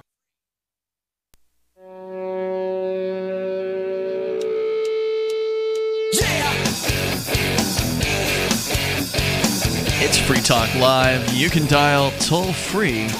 The number here, 855-450-FREE like freedom. That's 855-450-3733. We've got Skype as well. The Skype username is lrn.fm. Or hop on into the Discord on-air call-in line room, where you'll sound almost like you're sitting in the studio here with us over at discord.lrn.fm. For those that don't know, our Discord is a chat server that is available 24 hours a day, where you can go and interact with other Free Talk Live listeners, as well as some of the hosts. Conan, you and I, we're in there pretty regularly. I'm in there every single day. There's always something happening in the Discord server. There's different channels. There's one for Free Talk Live. There's a cryptocurrency discussion channel. There's gaming. There's other topics. So you can go there and get interactive. It's free. Go to discord.lrn.fm. You can use their web app, or you can download an app for your smartphone or your favorite computer operating system. You know, considering that I have this app on every one of my devices. So do I. Yeah. I guess I'm always in it. Yeah. Something is always on, and so it's always running. So, I know. I check it usually a few times, at least so if you try to message day. me and I don't get back to you till 48 hours later, it's not because I wasn't monitoring Discord. It's just because... You're busy. Well, no, it's just because they're all on and I'm not monitoring it. I see. So anyway, it's free. Go to discord.lrn.fm. As we continue here, TJ the Spy back with us is now TJ the Uber driver. And the funny thing is, we actually just had Uber George was in the studio last night. So we've got multiple Uber drivers already here for Well, Fork if I ever Fest. move back to Keene, that'll probably be my profession. I can just Don't tease. Oh, You're yes. teasing. Hey, like we were just talking about, there's no competition right now. There's like 2 Uber/Lyft drivers in Keene right now. There's probably also not a whole lot of demand either, would be my guess. I think that anytime you talk to anybody about Uber, when I do, I'm like, you have Uber here, and they're like, what? I didn't know we had Uber here. I would have checked them first, or I did check them, and there was nothing available there. Okay. So yeah, there are no cars available right now. Yeah. But get Friday Market night opportunity. Right, Friday night you'll have competition, but right now, nope. Well, that's what I was saying. I was just saying this off the air, but I'll say it on the air. If you're in a Uber market where they've just opened up, and basically they just opened up in Keene last year. It wasn't too long ago. If you are new in that market, what you could do is go and give away the free ride cards, because if they're still doing this, and you said you didn't know, TJ, but I know that when I was an Uber driver for a short time, you would have like a recruiting code basically for yourself. Basically, you could give to customers who are, as long as they had never done Uber before, if it was their first time signing up, they'd get like $10 worth of a free ride. I never took advantage of that because I was, I didn't know anybody to refer, and I just and you don't need it in Denver, Colorado. You're just going to be hopping all night at a place like exactly that. Right. But I'm saying in a new market where people don't know it exists. You print out like business cards. They used to actually give you free business cards with Uber. I don't know if they still do, with your code on it. And then you can just hand those out. Like you go around to bars on the busy nights and just say, hey, here's a free ride from Uber, and just hand them out to everybody in the bar. And so that way you get the awareness that Uber is available and people get a free ride. And if it's Uber subsidizing it, so you still get paid you as get the paid driver, the regular fare. And Uber just is a subsidy. Ian, did you mention you knew someone who was doing Uber Eats? It doesn't exist in this area. Yeah, but it's awful. You've heard of people. Well, hold on. I don't put. I, as a driver, do not like Uber Eats because you don't have to do it though, right? They start. You do not have to, but they've started making it the default, so you have to opt out specifically. Really? So you have to call them and mess with tech support for a while and get them to disable it. So why don't you like it? This is food delivery, right? Food delivery. Go to X restaurant, pick up whatever the order. You stop at a restaurant, pick up the food. Is the food paid for by the customer? Yes. Just restaurants, or do you actually go to like co-ops and stuff and actually do shopping?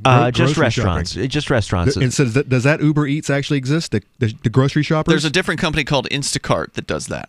Well, Walmart does delivery in Denver. That's know, we would just pay the $7, have our $100 or $200 worth of groceries delivered to our front door. And so we were on Amazon is wonderful. Like I love the free market because it works to serve us so well for such an efficient way. So what's wrong with Uber Eats though? I want to hear about this. Well, okay, so Uber Eats is a wonderful service. James and I use it when we don't want to go out. I dislike it over here. And I dislike it as a driver because you have to find a parking spot, you have to go in, and there may or may not be a line. Then you're waiting. The food may or may not be ready, depending on if the computer's doing its job correctly. Right. And however long it takes, are you billing for that time or no? Yeah, I get paid per minute. Yeah, if you're paid an extra 10 minutes to stand in line, you don't get paid for that 10 minutes? I haven't bothered to check because it was... you might be missing out on something. The thing is, when you look at the statistics, a lot of car damage occurs in the parking lots because you're entering and exiting a vehicle, and there are people who are just not paying attention. That's why you park on the other side of the parking lot like I do. That's true, yeah. And so... And you run. I did maybe 10 Uber Eats deliveries, and I just was so stressed at the end of them because you had to find parking, and a lot of times you couldn't find parking in some of these busy neighborhoods. I'd also imagine the customers are harder to deal with, right? You're dealing with somebody who's sitting at home. They want to be serviced, right? They want to be waited on. I think it depends on your personality a lot of times because I like having the customers just get in my cab. If they don't want to talk to me, they don't have to. They put on music, and I drive them to their destination. At the end, they say, thank you for driving me there. Sure.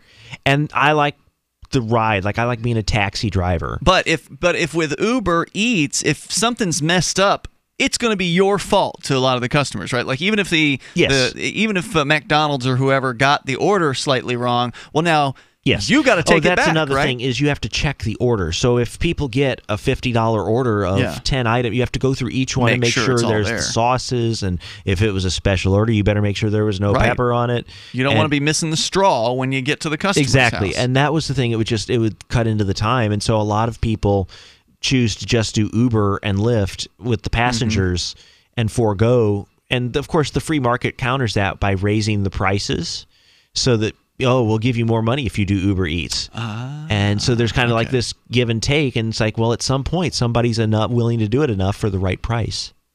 That's interesting. So, it would definitely seem to me that you're going to deal with more of a picky customer, whereas if you're just picking up a customer from point A to point B, you have that customer in your car, you've taken them where they want to go, you've satisfied what it is that you're looking for, and if you've got the bonuses, the little perks like you've got in your car, it's going to be a great experience for that customer. Yeah. Whereas if you're just showing up at somebody's door with a delivery, they don't have any experience with you. You're just the guy showing up with the delivery. Now, believe it or not, James preferred Grubhub, Uber Eats, and DoorDash because he said, I just don't want to talk to people. So the food gets in, it doesn't want to talk to me. Two different personalities. Different perspectives on that. This is exactly why I don't sell clothes on eBay and I stick to selling books and video games on Amazon because they're not going to fit some people. It's just a whole different world where I don't want to deal with like returns. People trying something on and doesn't fit. Yeah, it's just it's the same thing. Some of those people are just scamming you. And it's just completely different worlds. And I completely understand you. But I like to talk to people as well. And I just go off the rocker sometimes when I got people in the car. But you can't do Uber because you got a truck. It's too old. It's a truck and it's not fuel efficient. It's too old. And it's 17 years old, and so it wouldn't work. Yeah, you got to have a 4-door sedan. A 4-door sedan or more, and it has to be able to seat 4 passengers or more. 4 or 3? 4. Really? Okay. So 3 in the back seat, and 1. 3 in the back seat and 1 in the front, or at least. I thought it was 3 because some don't have that middle seat belt, right? Where. I think that I Uber Denver. If I specifically remember, I said it had to seat 5 people in the sedan. Okay. If you wanted to be an Uber X, and if Uber XL was 6 or more. Got it. And you're also doing Lyft as well. Are there any differences that are worth talking about? Or are they pretty much the exact same They're all thing? 6 to 1, half dozen of the other. That's what I love about it, is the fact that if people are like, Uber is evil, I say, well, if Uber's evil, work for Lyft. There's competition. You know, or you do what you do and work for both. Yeah, and exactly. A lot of them do. A lot of the drivers have both apps on simultaneously. The guy here in Keene is a Lyft Uber driver. Yeah, if I wasn't getting paid enough, I wouldn't be doing it. So the fact that I'm doing it, it implies that the value, it's worth it to me. And if and that's the thing, is I'm free to quit whenever I want. I don't have to work if I don't want to. I don't know how it's such a beautiful thing, but it has this reputation of being evil. And I said, well, a corporation is not the best corporation in the world. I mean, they kicked me out just because some people apparently called to complain about me, not my passengers, but people, because I had a 5-star. Your rating was good. Perfect rating. It was the local haters who called Uber to complain about the fact that I was simply an Uber driver to begin with. And Uber never bothered to ask me a single question in the 9 months they spent supposedly investigating the case, whatever it was, against me. More coming up here in moments. This is Free Talk Live. Does your dog itch, scratch, stink, or shed like crazy? Come to Dynovite for help. Order a 90-day supply of Dynovite. Everything we tried failed except the Dynovite. Pick up 2 bottles of Super Mega Fish Oil. Get the 3rd bottle free. Packed with omega-3, DHA, and EPA fatty acids. Super Mega is great for your dog's immune system, healthy skin, and soft, shiny fur. Dogs love it. Try Super Omega Fish Oil. Buy 2, get 1 free. At Dynovite.com. DINOVITE.com. Cryptocurrencies are successful because of good technology. The liberty-loving voluntarists who founded Zencash in 2017 took the best tech, like zero-knowledge anonymity and decentralized autonomous organizations, and are creating a secure platform for money, messages, and media that can be sent to anyone, anywhere in the world. Zencash is a cryptocurrency dedicated to peace, anonymity, and decentralization. Find out more at zencash.com. That's zencash.com. We all have heard about the benefits of fish oils, but what about the presence of heavy metals, PCBs, dioxins, furans, and other contaminants found in fatty tissues of fish? GCNteam.com recognizes this risk and offers IFOS certified tested omega-3 fatty acids. EPA, DHA insist on IFOS omega-3 fatty acid certification. Get the best at GCNteam.com or call 877-878-4203. This is Dan Pilla. Do you owe the IRS money you can't pay? Are tax debts crippling you? I've defended people from the IRS for over 30 years. I've helped thousands, and I can help you too. I wrote the book on IRS settlement, and I'm telling you, there's no such thing as a hopeless case. Call 800-34-NO-TAX to finally get free of IRS debt. With the IRS's new programs, there's never been a better time to solve your problem. Call 800-34-NO-TAX. That's 800-34-NO-TAX, or my website, danpilla.com. Hey guys, Mark Claire here, lionsofliberty.com, where we strive to advance the ideas of liberty daily. We bring you the Morning Roar. That's right, every Monday to Friday we'll have a brand new edition of the Morning Roar, where we provide a roundup of some news stories that you may not find in the mainstream media or even in your typical social media newsfeed. We find stories that relate to the ideas of liberty and provide you with our liberty perspective on them. Every Monday, we have our longest-running feature, Mondays with Murray, named after the great libertarian Murray Rothbard, where we'll examine an article or an excerpt from his works and help convey his view, along with our little spin as well. We wrap it all up every Friday with Felony Friday, where our own John Odermatt goes out and takes a look at some sort of felony. There's felonies committed every day, you know, whether it's a felony committed by the police, a politician, or even an average citizen. You can find all of this and so much more over at lionsofliberty.com. Advancing the ideas of liberty daily. Did you know you can watch Free Talk Live during our live shows 7 days a week from 7 to 10 p.m. Eastern via our studio cams at cam.freetalklive.com? Plus, you can chat with other listeners while you watch, all totally free. Now that our live video stream is hosted by YouTube, our video archives will be online even faster, so be sure to subscribe to our YouTube channel. Listen, watch, and chat all free at cam.freetalklive.com. That's cam.freetalklive.com. We've all heard about blockchain assets like Dogecoin, Ether, and Ripple. Bitcoin isn't the only player in the blockchain game any longer. And for those of us wondering how to get our hands on these digital assets, finally, there's a solution. Shapeshift.io allows you to buy and sell between your digital assets and Bitcoin instantly between your own digital wallets. I've used it with ease. Shapeshift.io. There's no account or email address needed. You send them the crypto you want to sell, they send back the crypto you want to buy. It's that easy. Shapeshift.io. Help get LRN.FM into more ears. Visit promote.lrn.fm for a free bumper sticker, flyers, banners, graphics, and more. Promote.lrn.fm.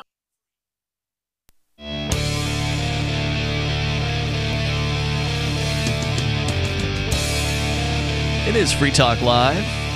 Dial on in toll free. Join us here, 855-450-FREE like freedom. That's 855-450-3733. Joining you tonight, it's Ian. And Conan. And DJ the Spy. Of course, you can bring up anything that you want. We've been talking about driving for ride-sharing services like Uber and Lyft. And what sparked the whole conversation was, well, first of all, you are a driver for Uber right now. That is correct. TJ, although, if I recall correctly, they only authorize you for certain areas, so you probably aren't able to drive in. That is correct. I can only do the state of Colorado right now. If I wanted to do New Hampshire, I'd have to You'd have to notice them about that. Well, I'd have to, I'd get renewed, my license changed, and my registration changed, insurance changed, and everything. But it would take like a couple days. So we're going to get to the story here in just a moment about how Uber apparently has some new technology that's going to allow them to determine whether or not you are drunk by the way you're holding or handling your cell phone. The driver or the occupants? The occupants.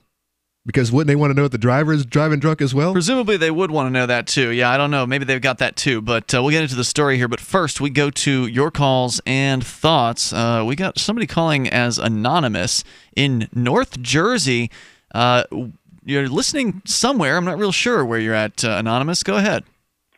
Hey, I was just going to say, I think that First Lady Melania, she had an anti-bully rally in the Garden the other day at the White House and touched on cyberbullying. It's very important for parents to be aware. I had dinner with a judge's daughter and a police chief's daughter, and they told me to park my car down the street and be very nonchalant when I come there, discreet. So when I Hold on, you were having dinner with a judge's daughter and a police chief's daughter at the same time, or these are two different occasions? They lived about maybe a mile away from me. My dad was a cop. We all got together. Yeah, have dinner.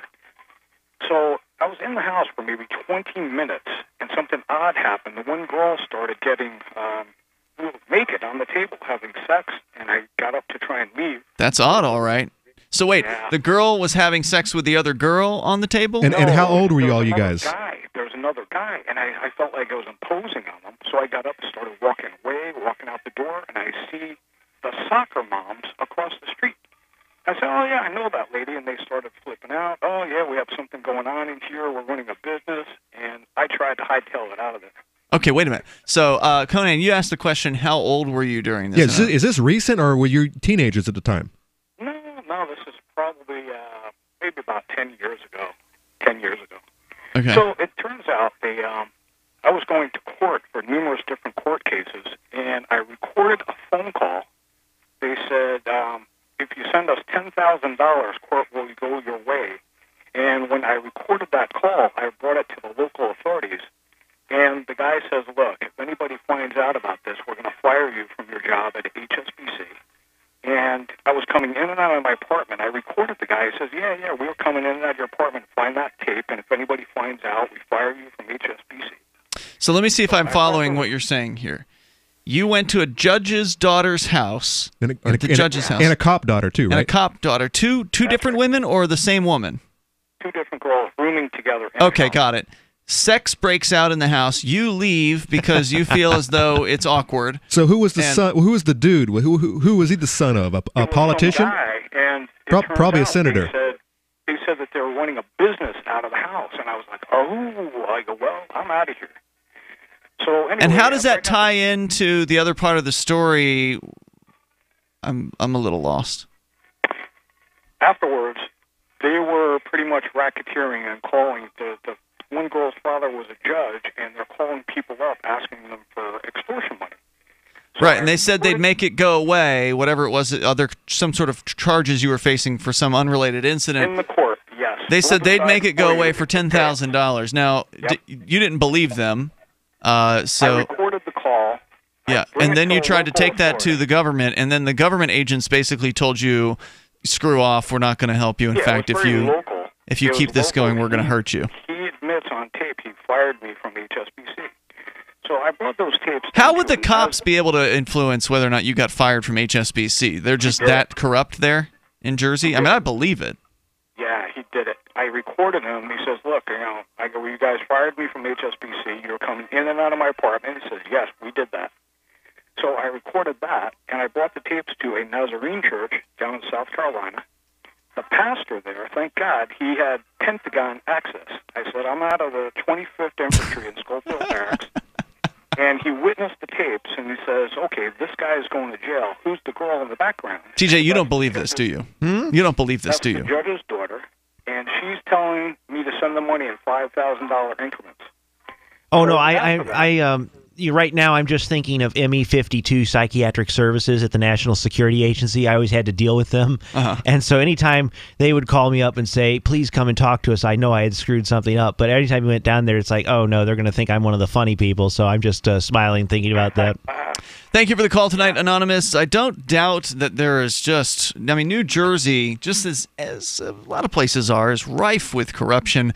There was a recent story that we actually played on the air, I think it was about a week ago, Johnson brought it in, where John Stossel actually went to confront a particularly corrupt North Jersey location at a city council meeting where Stossel had uncovered all kinds of just juicy corruption between the members of the city council and a local businessman who openly brags that if you want to do business in town, you've got to go through him.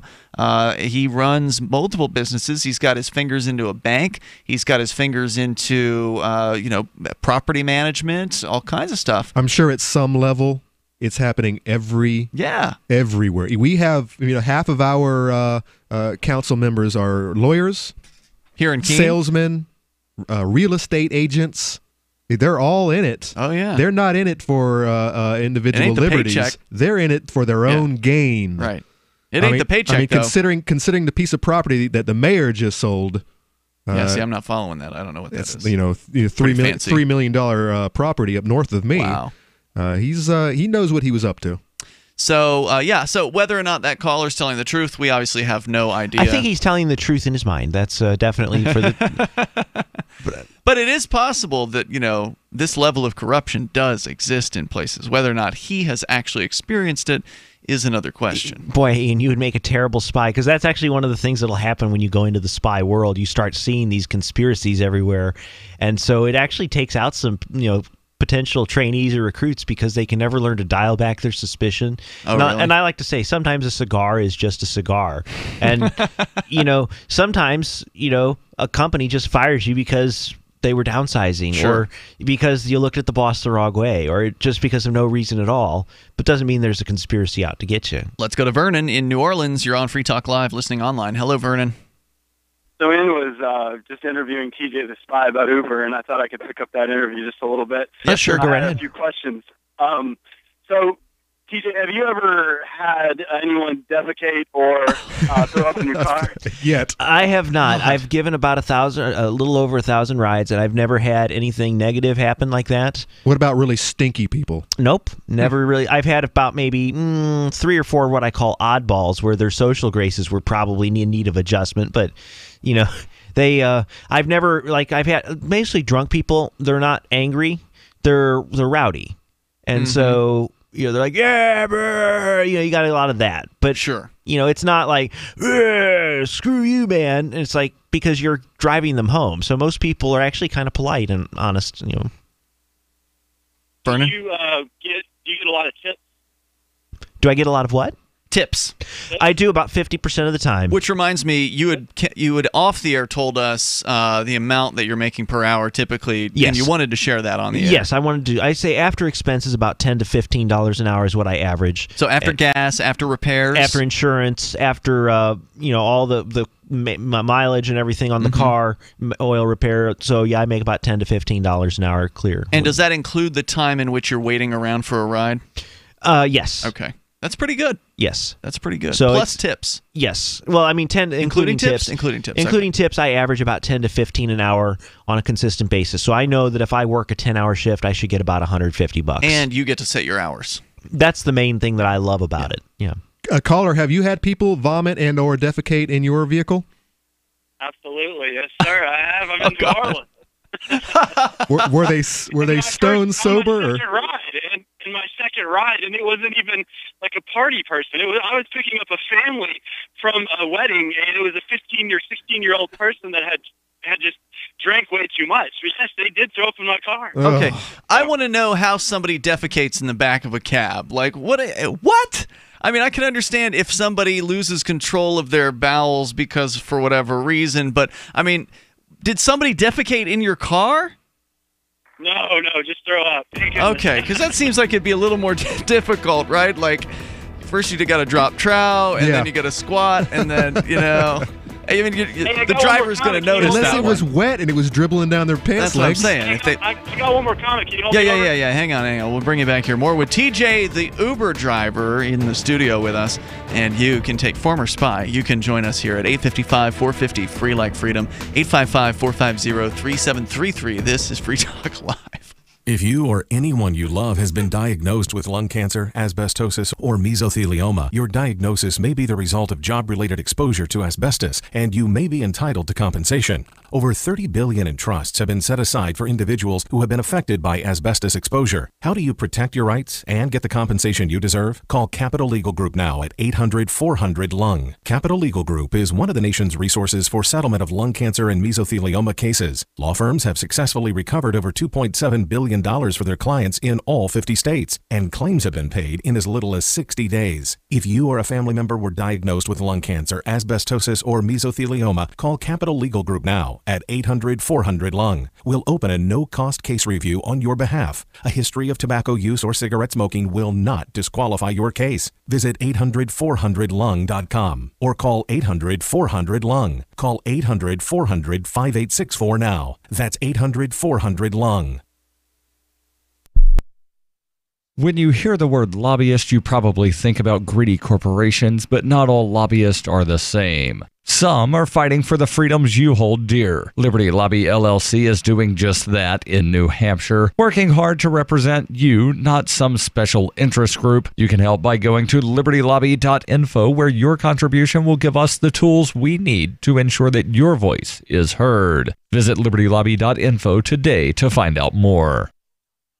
Did you know we've taken our LRN.FM telephone listen line to a new level with the LRN.FM audio on demand line? Now you can call 712-770-8447 anytime and listen to LRN.FM's live feed. And you can listen to a bunch of our original shows on demand. Long distance fees may apply. Just dial 712-770-8447 and choose from the menu. 712-770-8447. You're listening to the live edition of Free Talk Live. Hour number 3 is next after the news here on the Liberty Radio Network at LRN.FM. From Conan, the Shire, the Liberty Media capital of the world, this is Daryl W. Perry, host of FPP Radio News for Tuesday, June 12th, 2018. Silver is trading at $16.79 per ounce. Gold is valued at $1,295 per ounce. Zencash is trading at $19, and the average price of Bitcoin is $6,839. Antiwar.com reports on Monday, Doctors Without Borders, MSF, announced that they are suspending operations within northwest Yemen after Saudi warplanes attacked one of their medical sites. The attack badly damaged a cholera treatment center in the Abs region in northern Sadr province. The Saudi war and the Saudi-imposed naval blockade fueled the worst cholera outbreak in human history in Yemen over the past year, with over 1 million infected. There were no patients in the Abs facility at the time of the attack. Still, MSF says they have to suspend their operations out of concern for the safety of their staff and will keep their operations frozen until they get assurances that medical facilities will not be deliberately targeted. MSF mission head Joso Martins criticized the Saudi and UAE-led coalition, saying they show complete disrespect for medical facilities and patients. The Saudis have yet to comment on their latest attack, which is one of the many strikes on medical sites in northern Yemen. For over 40 years, Roberts & Roberts Brokerage has been a trusted source for buying and selling precious metals. Gold, silver, platinum, and palladium. They don't feed the banks. They're Bitcoin preferred and have removed the minimum purchase amount for all orders paid in the digital currency. Call Roberts & Roberts Brokerage today for knowledgeable advice on buying and selling precious metals and a forward-thinking approach to new technologies. 800-874-9760 or visit online at rrbi.co. UPI reports the Maine Bureau of Motor Vehicles, BMV, announced on Monday it will offer the option of a non-binary gender designation on driver's licenses and other identification cards. The BMV said in a statement that those who wish to identify as a non-binary gender will have to fill out a gender designation form, and the BMV will issue a sticker for the license or identification card that reads "Gender has been changed to X, non-binary." By next year, the sticker will be phased out and the non-binary gender will be designated on driver's licenses and identification cards as X. The decision came after the Maine Human Rights Commission filed a complaint last year on behalf of Maine resident Ian Meredith Danae Lindsay, who wanted to be designated as a non-binary gender but did not have the option to do so. Danae Lindsay said, "Words cannot adequately express the relief I feel and how happy I am that my ID will now reflect such an integral part of my identity and who I am." Vermont and Washington earlier this year began offering a Gender X designation on state documents, including driver's licenses, identification cards, and birth certificates.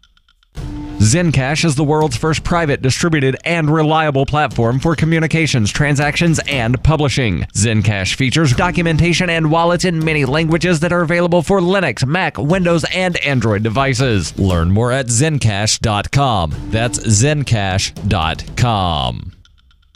Reuters reports the U.S. Supreme Court on Monday revived Ohio's contentious policy of purging infrequent voters from registration rolls in a ruling powered by 5 conservative justices and denounced by liberal Justice Sonia Sotomayor as an endorsement of the disenfranchisement of minority and low-income Americans. In a 5-4 decision in the closely watched voting rights case, the High Court overturned a lower court's ruling that Ohio's policy violated a 1993 federal law enacted to make it easier to register to vote. All 4 of the liberal justices dissented, and top Democrats said the decision will boost what they call Republican voter suppression efforts. But other states may now follow Ohio's lead. Voters purged from registration rolls who challenged the policy in the Republican-governed state argued that the practice illegally erased thousands of voters from registration rolls and disproportionately impacted minorities and the poor who tend to back Democratic candidates. The state said the policy was needed to keep voting rolls current, removing people who had moved away or died. Under Ohio's policy, if registered voters missed voting for 2 years, they were sent registration confirmation notices. If they did not respond or did not vote over the following 4 years, they were purged. 5 other states also removed voters from the registration list for failure to vote. The challengers called Ohio's policy the most aggressive. Many states over the past few decades have erected barriers to voting. The National Voter Registration Act, among other provisions, had forbade removing voters from registration lists for failing to vote. The challengers criticized what they called Ohio's use it or lose it policy that they said violated registered voters' rights to choose when to vote, noting that some voters do not cast a ballot when they do not support any of the candidates running. This has been FPP Radio News. Online at fppradio.com. The Princeton Medical Institute has found that the most common deathbed regret, more than losing contact with family or spending too much time at the office, is never having sprayed a fire extinguisher all over the place. Similar themes emerged in our interviews with dying patients. Some wished that they'd taken more risks. Others wished that they'd lived a life truer to their dreams. But almost every single person surveyed, regardless of their age or circumstance, said that their most significant regret was never having grabbed a fire extinguisher off a wall and blasted it around a room until it ran out of foam. I've lived a good life. I was a nurse for 32 years.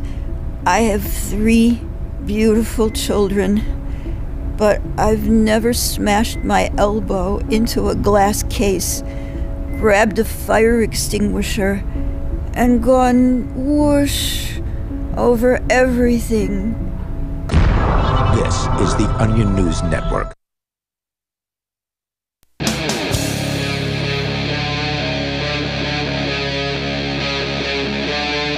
Free Talk Live.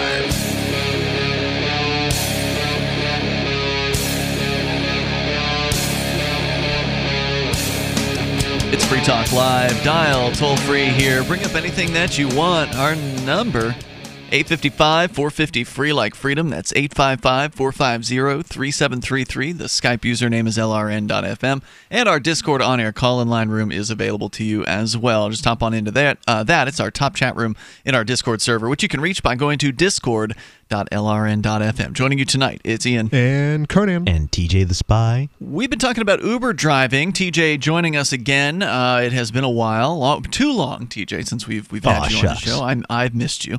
So it's good to have you back, even though it'll be just for a short time, as you're visiting us for Forkfest, which kicks off tomorrow. We are here on Forkfest Eve, which is, by the way, the second edition of Forkfest, the second annual of a decentralized libertarian camping event in the beautiful White Mountains of New Hampshire at Rogers Campground, which we will tell you a lot more about over the next several days, because that's where we're going to be broadcasting from.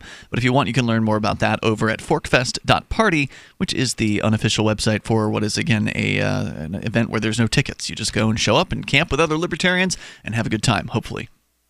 Let's go back to the calls here, your calls and thoughts first, and then we can talk about how Uber says they can tell if you're drunk by the way you're handling your phone as a passenger in Uber. Vernon is in New Orleans. Vernon, you're a fellow Uber driver along with TJ here in the studio, and you were frustrated because your second ride out, somebody puked in the back of your car, and TJ, you say you've been doing nighttime driving, but you've had 1,000 rides so far and not one puke. Not one puke. Vernon? Well, good for you. What about surging? Do you think that it's worth your time to be online while it's not surging, or do you kind of focus on surge areas? Does that even matter? Let's explain what the surge is, okay, TJ. So the surge is Uber's market mechanism for matching supply and demand. So in the event it's snowing out, obviously Uber drivers, we don't want to be driving because we could damage our cars and get in an accident. We want to go home. But all of a sudden, Uber will start raising their fares. That encourages us to say, hey, I won't risk it for $15 an hour, but for $60 an hour, I'll risk driving in the blizzard conditions. Yep. And at the same time, the rising prices says to people, yeah, it's going right now. There's a lot of demand. I think I'll just wait, or I'll just not walk. go. I'll walk. Yeah. I'll take alternative means. So it pushes down demand. So the customers are aware when the surge happens. Oh yes, it'll say that right now there's a surge in effect, and you got to pay twice as much, or three times as much, or 9 times, up to 9 times, I believe, is the maximum. Right? Is it 9? I don't know what the theoretical maximum is, but I've seen a maximum of 5 is the highest I've ever seen it. But and sometimes this will not just be like snow conditions; it's any conditions in which the demand is higher like than the Red available Rocks supply. Theater in Colorado. It's a beautiful place, but when there's a thing there, you'll see a big red splotch right up on the west side of Denver, and you know that there's a Red Rocks concert going on. So if you hang out in that area, you're going to get likely some big money. Uber and Lyft will tell you when the big events are happening. They'll say, hey, there's a Rockies game going on downtown. It ends at 9 p.m., so there's going to be a huge surge. You might want to head down there now. The answer to my question is I usually drive not during the surges, but I usually drive during the rush hour because I find those pay more per hour on average than during the day. But more important than that to me is the quality of the time I'm spending in the cab. If I'm going to spend 10 hours in my car, I prefer to deal with like airport passengers because they're not drunk usually. They're usually, it's a long fare. Yeah, you got to pay a lot of money in an airport to get drunk. Yeah. And the best part is, there's like a 2-hour wait for an airport fare, so I get to queue up and wait in the parking lot for 2 hours and read a book. So I'm getting paid, $10 an hour to sit and read a book that I really want to read. Yeah, but you don't get paid when you don't have a fare. I'm averaging out the amounts. So it'll be a $40 fare, and if it's like a 2-hour wait and a 1-hour fare, then you just kind of do the math. But the answer, my friend, I say it's more important to focus on, instead of the money, is do you enjoy doing it? And as long as you don't feel distressed or miserable, then I would say do what makes the most money. But the most important thing, if you're miserable at the end of every shift, that's not going to last very long. You're going to you're going to burn yourself out. You understand? Right. Yeah, that's exactly right. Do we have time for a couple more questions? Yeah. Go ahead for TJ, the Uber driver. Do you like driving in severe weather? Here, they shut down every interstate, every road. Doesn't even matter. I mean, it only snows a quarter of an inch every 10 years, but when it does, there's nothing going on. Right. So I was just curious if you like driving in the weather, and I'm sure you all can handle snow a lot better than we could. Oh yes, it clears out. I personally do. My favorite time to drive is at night because the traffic's really low, And so if you make a mistake, it's very forgiving. If you're in the middle of the daytime in downtown Denver, you better know where the heck you're going and what lane you want to be in, because it's jam-packed. No forgiveness. Oh, no, very little. Horns everywhere. Have you ever had anyone want to smoke in your car? And then I have a comment. Smoke what? Weed or anything. Smoke, yeah. Actually, weed, whatever. I'm very forgiving, so I say if of course, Colorado is one of the legal states. My rule is if you want to smoke pot in my car, go right ahead, my good sir. If you want to smoke a real cigarette, not an e-cigarette, but if you want to smoke a real cigarette in my car, sure, try not to get any ashes, just blow the smoke and ashes out the window. Now, that could upset other customers, though, right? Well, I have Febreze, and so I descent the car afterwards, but I would rather... Does that actually cover it, though? That doesn't work. Well, it works well enough. I haven't had any complaints, but I would rather have a customer enjoy a cigarette in my car than to have them grumpy because they couldn't smoke in my car. So I've had that like 3 or 4 times. They said, "Can I smoke in your car?" I said, "Absolutely, my good sir." Interesting. And that's just my preference. It sounds like you were very accommodating. It sounds like I could bring my girlfriend back there and mess around if I wanted to. Has that happened? Has that happened? The weirdest thing that's ever happened. Actually, this might be opportunity. That right there. Yeah. Don't they have like the sex cabs? Yeah, like a Joe Conforti who ran the Mustang Ranch before he was a taxi driver out there in Vegas. But where was I going? Sex in the back of the cab. Oh, yes. The weirdest thing I've ever had happen is 2 British gentlemen got in the back, and they said, "Pardon me, we don't mean to offend you," but they were like, yeah, well, they were like 30 years old, and they were on, visiting from the UK. But they said, "Do you know where we could get any cocaine?" And I said, "Well, hold on. Okay, Google, show me a list of all cocaine arrests here in Denver." Showing a list for all cocaine arrests here in Denver. And it would show me where all the... I said, well, it looks like we can go down to Colfax, and there's a lot of arrests down there, so I'm assuming... And so we did. We drove down onto Colfax, and we would just go up, "Hey, man, do you got any good... Yo, you Holden? Holden? Yeah. And what are you looking for?" And so... Did they score? Did they score the cocaine? They did. That's amazing. You are the best Uber driver. Of course, he had to ask Big Brother where it was at, so you just letting the feds know where you're at. Hey, thanks for the call, and what you're up to and what you're doing. Ian, real quick. Yeah, quick. For the recorded shows, please, I don't mean this mean, but please don't make it sound like an infomercial. Talk about some current events or something, because I love listening to y'all's recorded shows while you're gone. And I'm so glad you get a vacation, but please just add some other content besides interviewing other businesses and stuff. Thank you very much. Okay. I guess you're talking about the upcoming Fork Fest. We don't really do business interviews, but we do talk to the people who are at the events, and sometimes they're doing things. So, like, we're going to definitely talk to the guy who runs Liberty.menu. But if there's something in the news and we can't ignore it, we'll talk about it. But there you go. So here's a story from Yahoo and The Telegraph. For many commuters who've had one too many after work, Uber has been a godsend, allowing over-the-limit passengers to stumble into a cab and get dropped off outside their door at the touch of a button. But those days could be numbered after the taxi app has invented a system for detecting drunk passengers and alerting drivers before they're picked up. A patent submitted by Uber details a system that uses artificial intelligence to identify passengers exhibiting unusual behavior and could even choose to deny them a ride if they are acting uncharacteristically.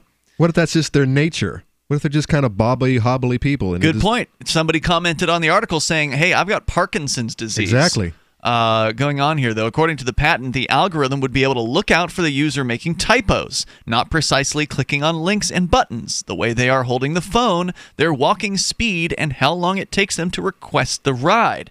The system, branded a tool for predators by experts, will also look out for factors such as the time of day and where a ride is requested to determine a passenger's state. For example, it may decide if a user is drunk if they're walking down a street that has a nightclub in the early hours of the morning on a weekend while clumsily typing. Now, of course, I have to ask, why you would want to deny these people a ride. Ultimately, these are the bread and butter of the nighttime Uber business, right? And as far as servicing the community, this is what you're for. You're for keeping these knuckleheads out of their cars. Right. You're keeping people from making serious errors and getting behind the wheel. In fact, when Uber comes into areas, you see that it's correlative, but DUIs go down. Mm-hmm. What's more profitable, running your business or doing bookkeeping? Doing your business, of course, but you want to keep your books so that you can maximize your tax savings, right? What if I told you that there's a person that's a bookkeeper, accountant, and law school graduate that's also a hardcore libertarian? My name is Melanie Johnson, and I hate the the state. I will aggressively help you to minimize your tax exposure and maximize profits, all while staying within the law. Melanie's your best choice for your taxes and bookkeeping needs. Go to tax.freetalklive.com and check out our website, tax.freetalklive.com. The Bitcoin.com wallet is a simple and powerful, full-featured wallet that allows you to send and receive Bitcoin Cash and Bitcoin Core with anyone, anywhere in the world. It supports both single and multi-signature wallets and is available in multiple languages. Use the Bitcoin.com wallet to buy, send, store, and receive both Bitcoin Cash and Bitcoin Core. Learn more at wallet.bitcoin.com. From the first letter of Captain Mark. History is full of flowery documents claiming to limit the power of the crown, but these poetic social contracts have been impotent to prevent the predation. Limited government is a lie they use to keep us submissive. The crown cannot be trusted to abide by its founding charters, nor its treaties, nor even its own rules. The essence of the crown is centralized violence, and I've had enough. That's why I raised my black banner. I am no revolutionary. My aim is not to reset the cycle of violence, but to break it. My aim is an evolved society, invisible to the crown, not a new hierarchy, but decentralized networks with no central figure for the crown to target. If you want your servile life, keep it, but we will not submit to the crown's agenda. And when you are ready to stop being its beast of burden, ready for adventure and opportunity, join us at pirateswithoutborders.com. Why did you move to the Shire? I moved here to the Shire because there's other people around who take liberty just as seriously as I do. I moved to the Shire because I saw videos of people challenging authority and thought that I could get support myself. It called to me, like, do this right now. I wanted to be around people like me who got it, and once I got here, I knew there was nowhere else that I wanted to be. I've always wanted to change the world, so I moved to the Shire to join people who were actually working towards doing the same thing. The people here are awesome, loving, and positive. It was for the adventure and for the feeling of something important is happening here, and I just wanted to come to sort of be part of that. Visit ShireSociety.com to read and sign the Shire Society Declaration and learn the reasons why, if you love liberty, you should immigrate to the Shire. Plus, add yourself to the Shire map at ShireSociety.com. That's ShireSociety.com. If you want to know the latest about Free Talk Live before we go on the air, all you need to decide is how you want it delivered. It's your choice. Visit news.freetalklive.com. You can get emailed announcements and participate in contests via our email updates list. Plus, we have a Twitter account that you can follow and a Facebook page where you can become a fan. So visit news.freetalklive.com to get news about Free Talk Live as soon as it's announced and the way you want it delivered at news.freetalklive.com. That's news.freetalklive.com. Hi, this is Mark Edge of Free Talk Live. Michael W. Dean's book, User's Manual for the Human Experience, changed my life. In a culture that attempts to turn you into a compliant victim, this book gives you implementable steps on everything from how to be aware of your environment, walking down the street, to business, to how to handle a toxic person in your life. If you're a human, you need to read this book at least once. Go to Amazon and get the Kindle version, or paperback, or an audiobook of A User's Manual for the Human Experience. Some of our live shows are streamed in HD on Twitch. Please follow and share at twitch.lrn.fm. That's twitch.lrn.fm.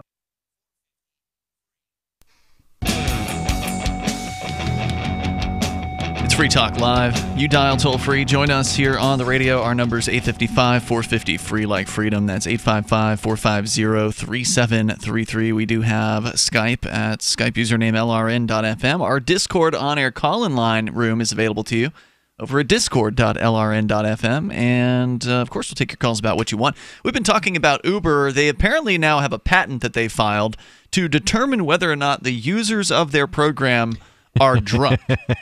And there's some people who are saying this is not a good thing. Uber is actually, their suggestion here is they might actually use it to deny people the ability to get a ride, which just doesn't make any sense why they would do that. I think that's speculation on the part of the people looking at the patent. I don't think Uber has said we're going to deny people rides. because they're drunk. But we'll get back into the story here in a moment. I do want to let you know about Liberty.menu. If you are a liberty-oriented person, if you're an individual who rejects the initiation of force and agrees to abide by the ethics of the non-aggression principle, and you want to find other businesses that have that same viewpoint, then Liberty.menu is the place to go. It is a liberty-friendly business directory. It also has events listings and digital content listings as well. So ForkFest has its own category there, and the different things that are happening at ForkFest, you can actually add whatever. So if you decide, TJ, during ForkFest, if you're going to have your Ross Ulbricht letter writing event at a specific time and day, you could go and create an event and put it under the ForkFest category at Liberty.menu, and it's completely free to do this. So whatever your business is, you can list them all over at Liberty.menu, and it's free. Now, you can pay for some upgrades if you need to, but the basic level site, you can totally do it for free, which is awesome, and it works well. It's a nice looking site, and the founder of Liberty.menu is going to be at ForkFest himself. So check it out. Liberty.menu. If you want, you can use code FTL, and you can get a special badge for your user profile, which will let people know you're a Free Talk Live listener. That's Liberty.menu. As we continue here, the story saying that Uber has filed a patent that is allegedly going to use artificial intelligence to determine whether or not you are drunk if you are a wannabe passenger on Uber. And they may deny you for a ride. Or drivers could be alerted of their passenger state, and riders acting in an especially strange manner may only be matched with drivers with relevant experience or training. So maybe what they'll do is they'll allow drivers to decide, I'm willing to deal with drunks, or I don't want to deal with drunks. And then they'll use this new sorting system to sort of pre-sort a rider as to whether or not they believe they are drunk. And again, they're looking at how they're walking. Are they near a bar? Are they messing up their texting? Well, how long before the government gets a hold of this technology and just starts issuing you a $500 public intoxication fine on your smartphone? Because that's a scary concept. I hope that never happens, but it's a good question. Drunk riders may also be presented with an alternative version of the app and a user interface on the app. The app may change the pickup or drop-off location to somewhere safer or more accessible, such as a well-lit main street. It could also prevent the passenger from joining shared rides, which kind of makes sense, right? Like if you... That has happened, and I will say that is if you have a drunk passenger on an Uber pool, where you can get a little cheaper fare if you're willing to carpool with someone, a random stranger. And... if you have someone who's really intoxicated in the back, and then, a businessman gets in and he's having to share with, and you say, well, sir, this is an Uber pool. You knew the risk when you wanted the cheaper fare. If you want the higher fare Uber X, then it's just you. Right. But and there's a risk that the cheaper fare could result you in sitting, next to a drunk guy who could puke on you. So, there's a risk there. Oh, yeah. It says here, it's not presently known whether the system detailed in the patent, which was filed in December of 2016 by the San Francisco company, will come into action on the app. Experts fear it may allow drivers to undertake drunk hunting and manipulate fare prices to take advantage of a user's state. Well, those experts obviously don't know what they're talking about, because you don't get to set the fare on Uber. Correct. Uber sets the fare. Now, and you can accept it or deny it. Right. Now, Uber may decide to charge drunk people more, which is fine as far as I'm concerned, because you got to clean up a mess. That is a wonderful idea. Yeah. I don't know. On the other hand, there is certain, letting drunk people get home safely is part of my job. It's part of the feel-good part. So, there's the money, of course, but there's also the knowledge that I'm helping poor people get to their jobs. I'm helping drunk people get home safely. So there's that aspect of the job that's kind of rewarding as well. He says, so the supposed expert, a professor from the Cass Business School in London, says, quote, this opens up the opportunity for drivers to identify drunk passengers and potentially take advantage of it. It could lead to the possibility of some drivers avoiding drunk passengers and, in the worst cases, drunk hunting. It may also make journeys safer for drunk passengers. So if they know who's a risky driver, they might prevent that unsafe driver from picking up vulnerable riders. It could mean that they offer different prices for drunk passengers, which means Uber could take advantage of a user's state to charge them more. But the fact is, Uber does offer you a drunk cleanup fee. If you are a driver that is correct, and a drunk person pukes in the back of your car, as I recall, you've got to take a picture of the puke and then take a picture of the cleanup effort, I suppose, and then send that into Uber, and they will send you a drunk fee, basically, for having to do that extra work. I've never had to take advantage of that. Thank goodness. Yeah. Thank goodness. But that would be a good reason to charge a little bit more for the drunks, right? Like a little insurance fee. Yeah, I would just the reason is drunks, of course, there's like 3 classes of drunks. Your happies, your sads, and your angries, or your rowdies. Or you're passed out. Honestly, I'd prefer the passed out drunk because when you get rowdy, I mean, it's just like, and it's hard to drive when you're trying to focus on them in the back and making sure they don't destroy your setup. Right. Yeah. John Boyd, spokesperson for Taxi Cab, Limousine, and Paratransit Association, said, quote, Uber will say this is a way to protect passengers, but this does just the opposite. The very pursuit of this patent is a prime exhibit of how Uber wants to breach and exploit your privacy. He says, we know they can't be trusted to handle such nuclear material when it comes to your private and sensitive information. Now, of course, this guy's with the taxi cab industry, right? So the taxi industry... He's got nothing to lose. Hates Uber. Yeah. And they will attack them at every opportunity. Oh, yeah. Have you experienced TJ, any of that? Have you run across any irate... No.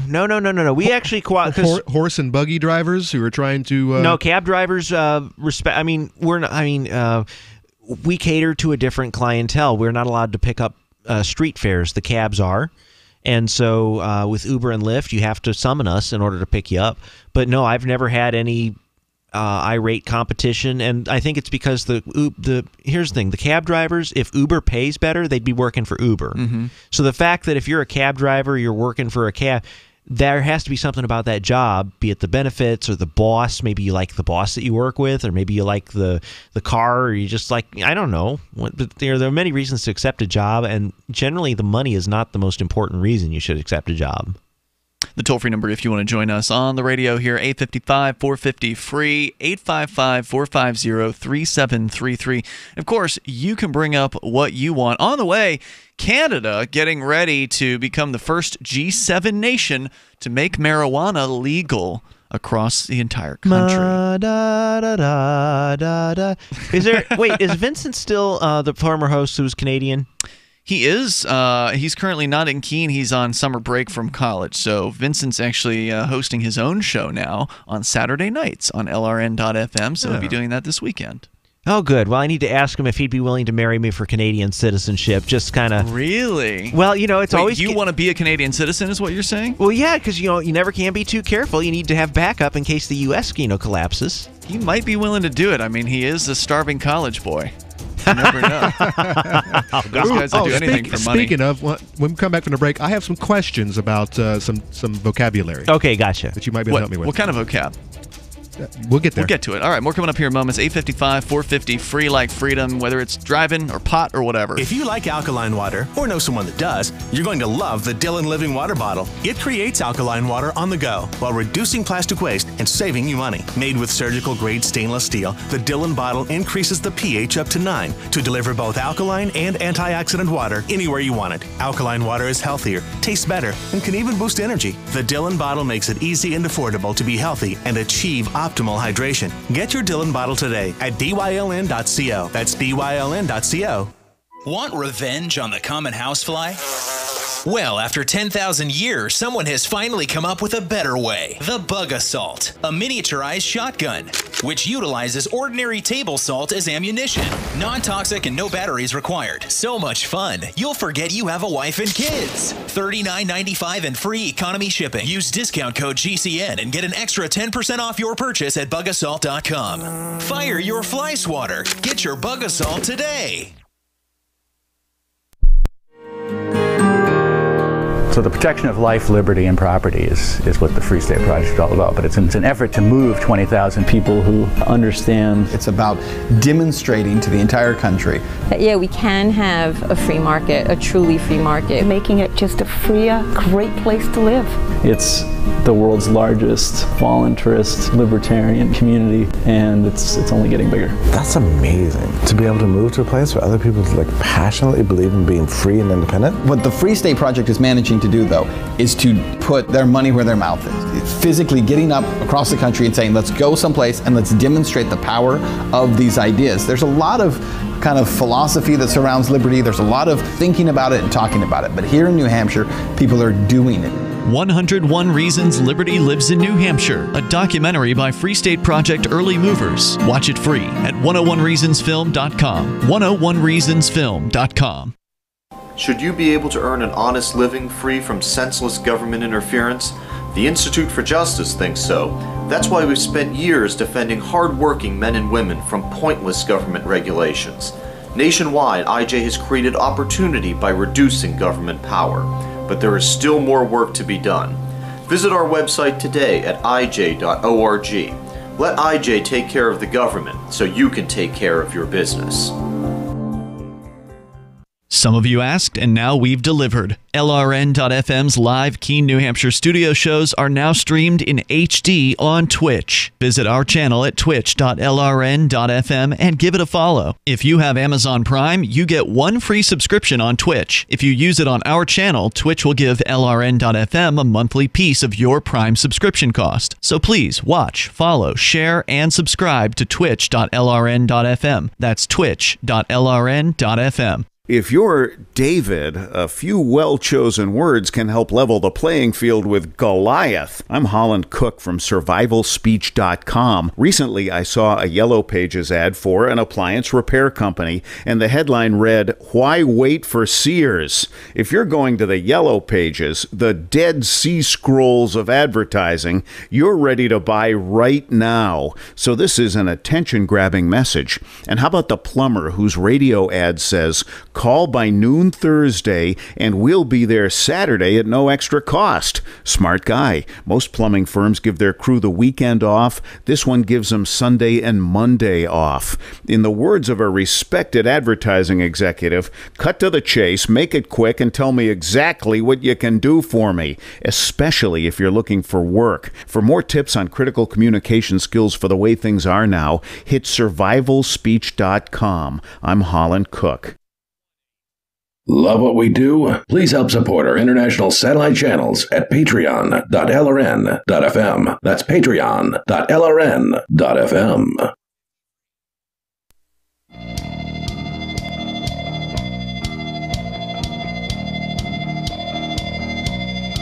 It's Free Talk Live.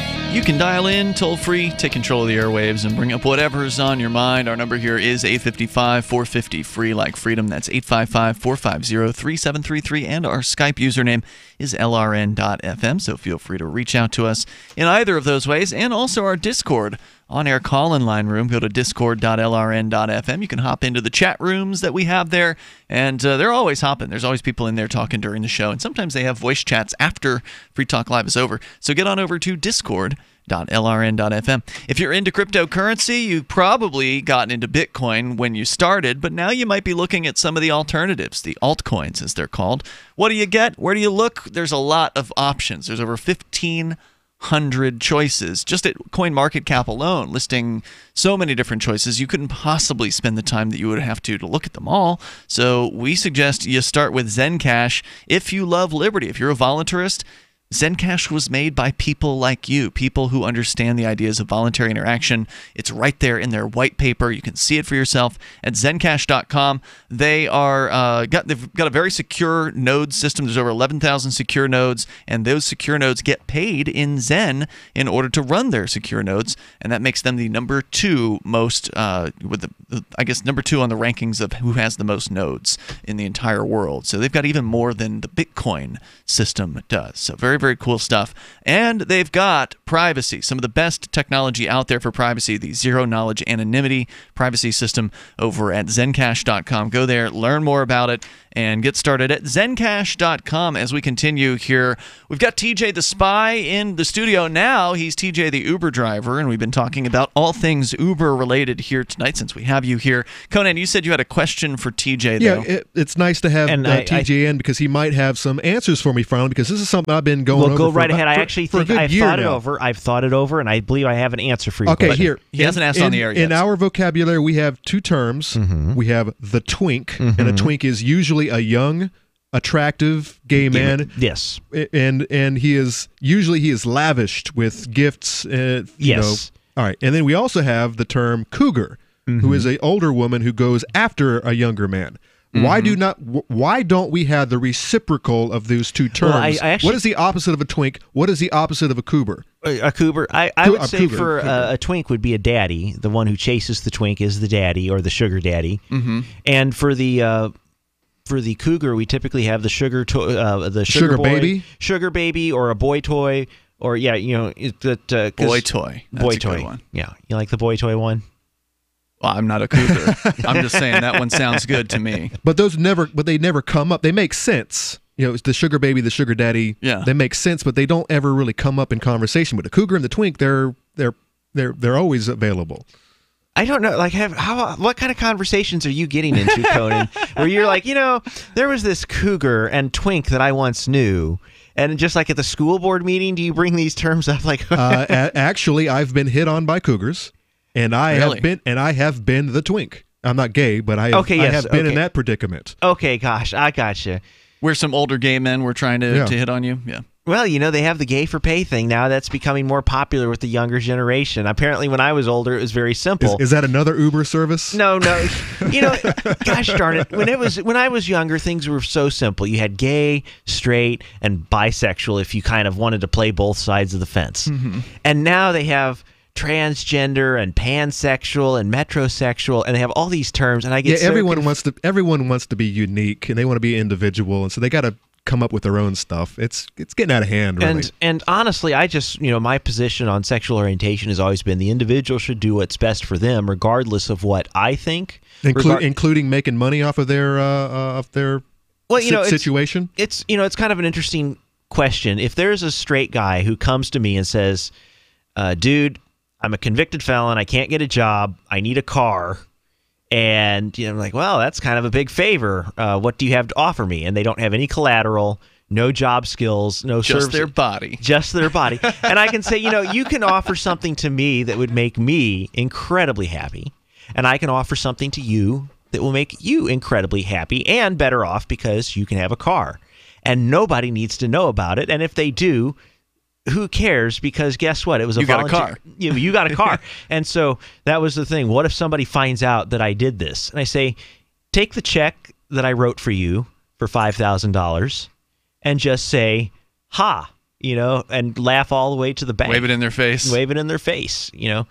And so that's one of those things that, and by the way, I love it how with Stormy Daniels, $130,000 to keep quiet about Donald Trump having sex. So apparently in this country, if you accept sex, pay money for sex, you're an awful, evil person. But if you get paid a lot of money to have sex, then you're smart and shrewd and savvy. Yeah, that's too bad. Yeah, double standard there. Hey, let's go to Sarah. She's in New Mexico. Sarah, would you describe yourself as a cougar? I'm almost 50, but I'm just celibate. I just, I have to fear the Lord. Something, I am held to a different standard. You guys could date and have fornication or whatever, but I'm not allowed to do all that. I understand. So now, is it a religious choice? Well, something, the Lord expects me to be in marriage, to be in sex, and I'm too mentally ill. I have OCD. I'm not capable of having a healthy relationship. I have trust issues, so I just stay celibate. That's the way that I like to be. But I just want to bring up a little bit off of, did you know that Canadians were always going to vacations in Havana, Cuba? That was one of the resort destinations. It has been legal for Canadians to travel to Cuba. Yeah, that's been the case. They were going in vacations there, and I learned that from this show. There was a Canadian as one of the hosts. Like, he has family in Canada, and he says, well, they used to go to vacation in Havana and go to their hotels. That was on this show, on Free Talk Live?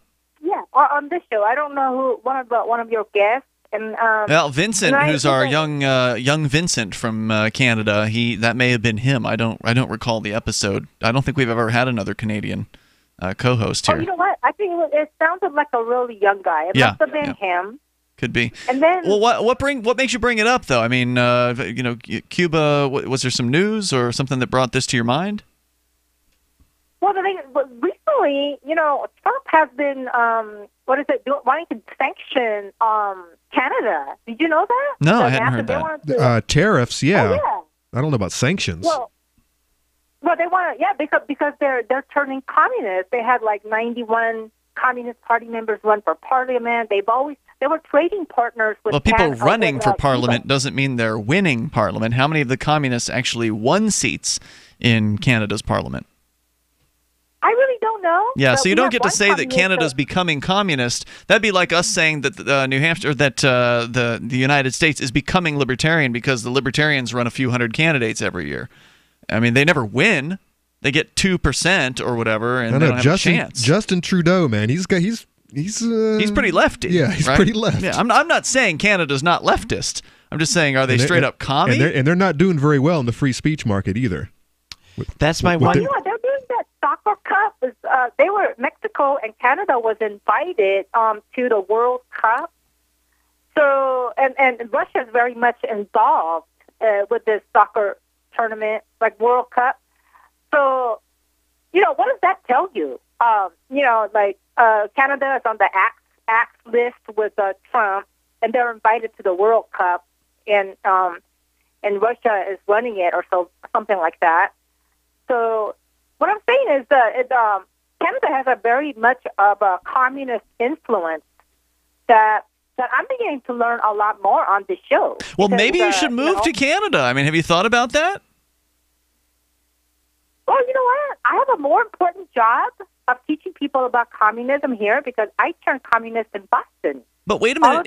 If Canada is having this communist surge, if you will, then wouldn't it mean that it'd be easier to teach people if there's more commies around in Canada for you to work with and you could work together on things? I think you should give it some serious consideration. Maybe move up to Vancouver or something like that. I think you need to have a job to move to Canada from out of Good country. point. She's on welfare, so I don't know if they're going to want her. Hey, thanks for the call here tonight, Sarah. Coming up here, we got a special guest for the Edgington Post that we're going to wrap the show out with, and then we'll be at Forkfest starting tomorrow. See you then.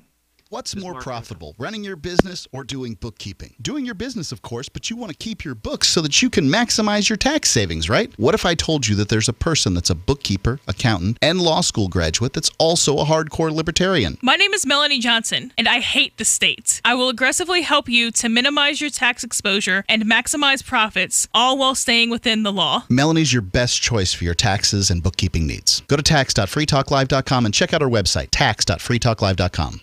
The Bitcoin.com wallet is a simple and powerful, full-featured wallet that allows you to send and receive Bitcoin Cash and Bitcoin Core with anyone, anywhere in the world. It supports both single and multi-signature wallets and is available in multiple languages. The Bitcoin.com wallet is available on Windows, Linux, Mac, Android, and iOS devices. Learn more at wallet.bitcoin.com.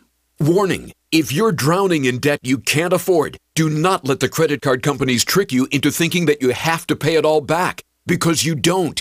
What the credit card companies don't want you to know is that there's actually a way to get debt-free without paying off your entire debt or going bankrupt. If you have $5,000 or more in credit card debt, you now have the right to let us settle that debt for a fraction of what you owe. For free information, call Credit Associates now. 1-800-959-5759. We'll even show you how much money you could save. If you can't afford to pay off all your debt, do not let the credit card companies trick you into thinking that you have to. Call Credit Associates now for free information on how to get debt-free faster than you ever thought possible without debt consolidation or bankruptcy. We depend on your success and offer a guarantee, so there's no risk. For free information, call now. 1-800-959-5759. That's 1-800-959-5759. 1-800-959-5759. Free Talk Live. Wait till you hear the least popular girl's name for 2004. We'll start with Rack. Crumpet. Well, Crumpet's kind of funny. Someone named their little girl Willie. Cannelloni. Cannelloni. Lasagna. Tasty. And Biff. Yeah, Biff. The least popular name. The least popular name. These are all made up, folks. I don't care. Do not believe this nonsense. This is not news. I don't care. I haven't laughed this much all week. This may be my favorite. Rumpy Pumpy. Now, how could you think that one up? I mean, if you were faking this list, I could understand that you could fake Donald Duck or Scrooge or Pork. But how do you think of Rumpy Pumpy? Rumpy Pumpy. RUMPEPUMPEE. Rumpy Pumpy. Free Talk Live, 7 nights a week from 7 to 10 Eastern, live on the Liberty Radio Network at LRN.FM. Here's a chance to do a little activism while you're cruising Facebook, Twitter, or Google+. Between the LOL cats, the recipes, the hot girls, and the inspirational sunrise memes, Free Talk Live's posts pass by your newsfeed. Like them, comment. It gives us more exposure. If you don't see our posts, click like at facebook.freetalklive.com and then hover over it to click Get Notifications. It's an easy way to spread the ideas of liberty a bit further. I know you're busy, but you can spare that 1/10 of a calorie it takes to click on something. facebook.freetalklive.com. Radio is the most personal of mediums. I exist right now in your head. If you listen to Free Talk Live regularly, you know me. Free Talk Live is on more than 160 radio stations around the U.S. and has been downloaded on every continent around the world. Hundreds of thousands of listeners with ad packages from $600 a month to $6,000 a month. Imagine what we can do for your business, project, website, or idea. Email me, mark@freetalklive.com. This is the Liberty Radio Network, broadcasting the latest liberty-oriented audio content 24 hours a day at LRN.FM. All right, it's another edition of the Edgington Post Show, and I have with me Heather Beaudin. Do I have that right? Yes, you do. Excellent. And you're from Conservatives Questioning the Death Penalty? Sure. It's Conservatives Concerned About the Death Penalty. All right. One doesn't generally think of conservatives as the sort of people that are concerned with the death penalty. I've been on the on talk radio for a long time, and if somebody calls in and disagrees with my stand on the death penalty, which is anti-death penalty, they generally are not. They're not liberals, right? they're usually conservative. God, guts, and guns, right? You're responsible for your actions. That's right. And it's very interesting, Mark, because we're seeing lots of conservative and libertarian folks who are reconsidering their stance on the death penalty, many who maybe supported the death penalties for all of their lives and are sort of rethinking the issue and thinking about things like the cost of the death penalty. And folks are often shocked to know that every cost study ever conducted has shown that the death penalty is far more expensive than any other sentence. So as fiscal conservatives, folks are concerned about that. We talk about innocence and the fact that innocent let's go into the people cost are convicted. first. Go ahead. Before we get into innocence, let's just talk about the cost, because conservatives love to talk about cost. When we talk about dollars and cents here, obviously custody on death row is going to cost a bit more than custody elsewhere, but there's already people on death row, so an individual being added to that group is really just another bologna sandwich 3 times a day, right? That's what people think. And I hear people really question me when I make that statement that the death penalty is more expensive than life without parole, because it's very counterintuitive. It doesn't make a lot of sense. But what folks don't understand, and what I didn't know until I started doing this work, is that actually the majority of the cost comes in the initial trial process. And so in a death penalty case, there are 2 trials instead of 1. There's your normal trial process to determine guilt or innocence. And then there's an entirely separate trial phase that is the sentencing phase in a death penalty case. So that's incredibly expensive, and oftentimes that cost is burdened on counties. So we've seen counties, there was a county in Montana that was nearly bankrupted by a single death penalty case. Wow. So it's incredibly expensive. Yeah, and let's not forget all the mandatory appeals that go into things, too. Obviously, conservatives want to say things like, well, the death penalty should, once given, should be enacted within 45 minutes, or whatever the claim is. But we live in the real world, and in the real world, we deal with these mandatory appeals and those sorts of things. That's right. And they're in place for a reason. I mean, we know that there have been over 160 people who've been exonerated from death rows across our country since the 70s. So we make mistakes. You know, I've got Humans to know make mistakes, turns out. That's right. That's right. I mean, who knew that our government does not run perfectly, and that, you know, that we have an error-prone system. And so that's scary. And I think you're seeing a lot of conservatives, and particularly libertarians, who say, wait a minute, we have a problem here. We need to take a step back. Yeah, I think in many ways, conservatism is the parent of libertarianism. I'm not saying that libertarianism is a conservative ideology. I came from the side of things where I'm looking at stuff from a financial standpoint. I believe that taxes should be low, that business functions better when there's less of a burden of government on them from a taxation side and a regulation side. And the death penalty is just, from a cost standpoint, it doesn't make any sense. There's not much evidence that it's successful in the area of sort of reducing crime. There's some, like you can point to some, but not much. And, there's these, then you have to ask, is it worth all of that money versus just life in prison, which is a really crappy thing to have happen to you, right? Life in prison is awful. And the death penalty presumably is awful, but we really don't know what goes on after death. Obviously, keeping somebody on death row for 10 years or something like that is that's about as awful as it could be. I think if anybody chose their own death, the last thing they would choose would be like, I'd like to be incapacitated for 10 years and then die. And so maybe it fits into the area of cruel and unusual. That might that might be debatable depending on how people view it. So let's talk about innocence now.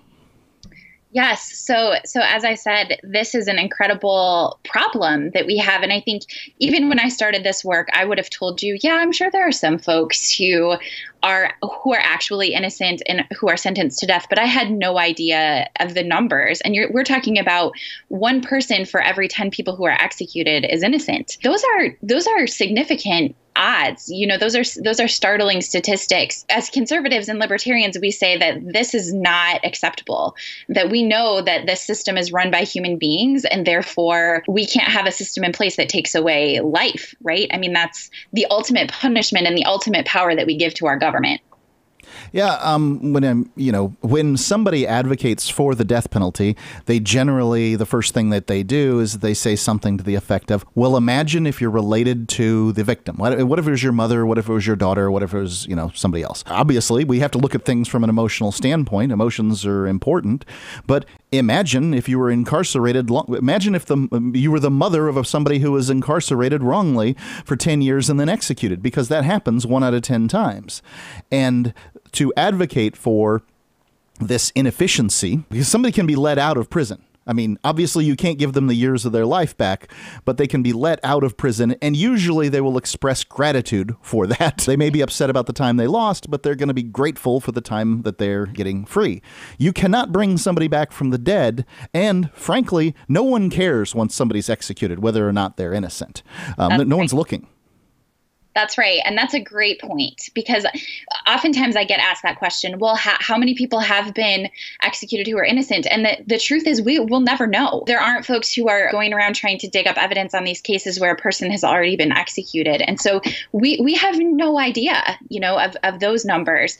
But Mark, you bring up a good point, and one that I hear very often when I'm at places like CPAC and other conferences, tabling and talking to conference goers. People do want to talk about victims, right? I mean, we want to talk about how do we take care of victims' family members after a homicide happens. And as a mother, I have 2 daughters, and I certainly understand that emotion, like you said, and that sort of vengeance, and that, if somebody hurt my children, I certainly would feel that gut level reaction to want to harm that person. But what I have found when I've talked to murder victims' family members all over the country is that the death penalty is actually harmful to family members who've lost a loved one because of the appeals process that you named. This goes, they're promised this closure that will happen, and that they're going to feel better and justice will be carried out. And the fact of the matter is, oftentimes the person who is sentenced to death ends up with a different sentence anyway, or dies of natural causes.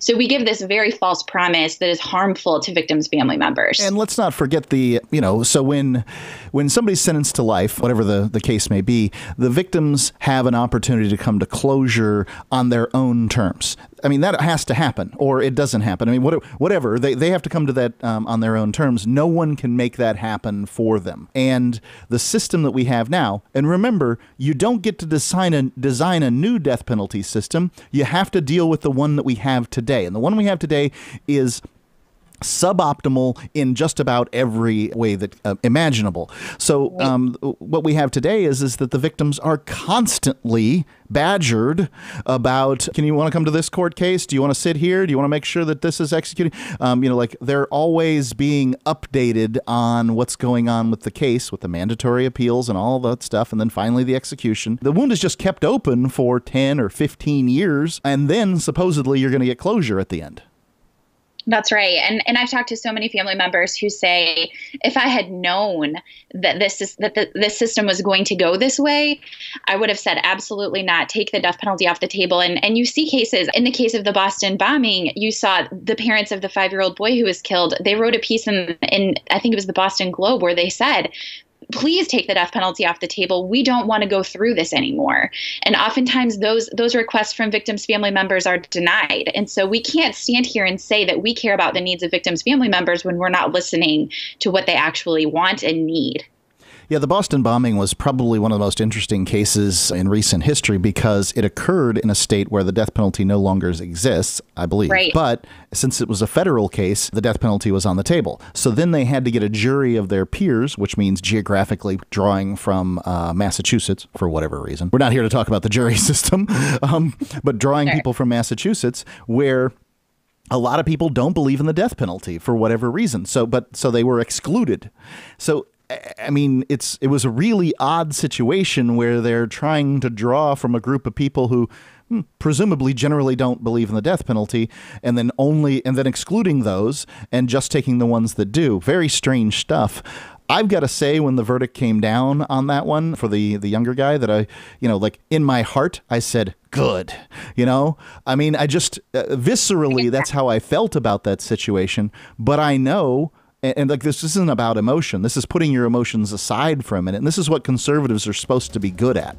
We are supposed to be logical and not, Russia's always talking about how everybody else is, all the Democrats, how they feel about a situation. Well, if you're upset about the way people feel about a situation, engage your brain and we can talk about the logical conclusions here and what makes the most sense. To hear the rest of this great interview, go to archives.freetalklive.com and get the MP3.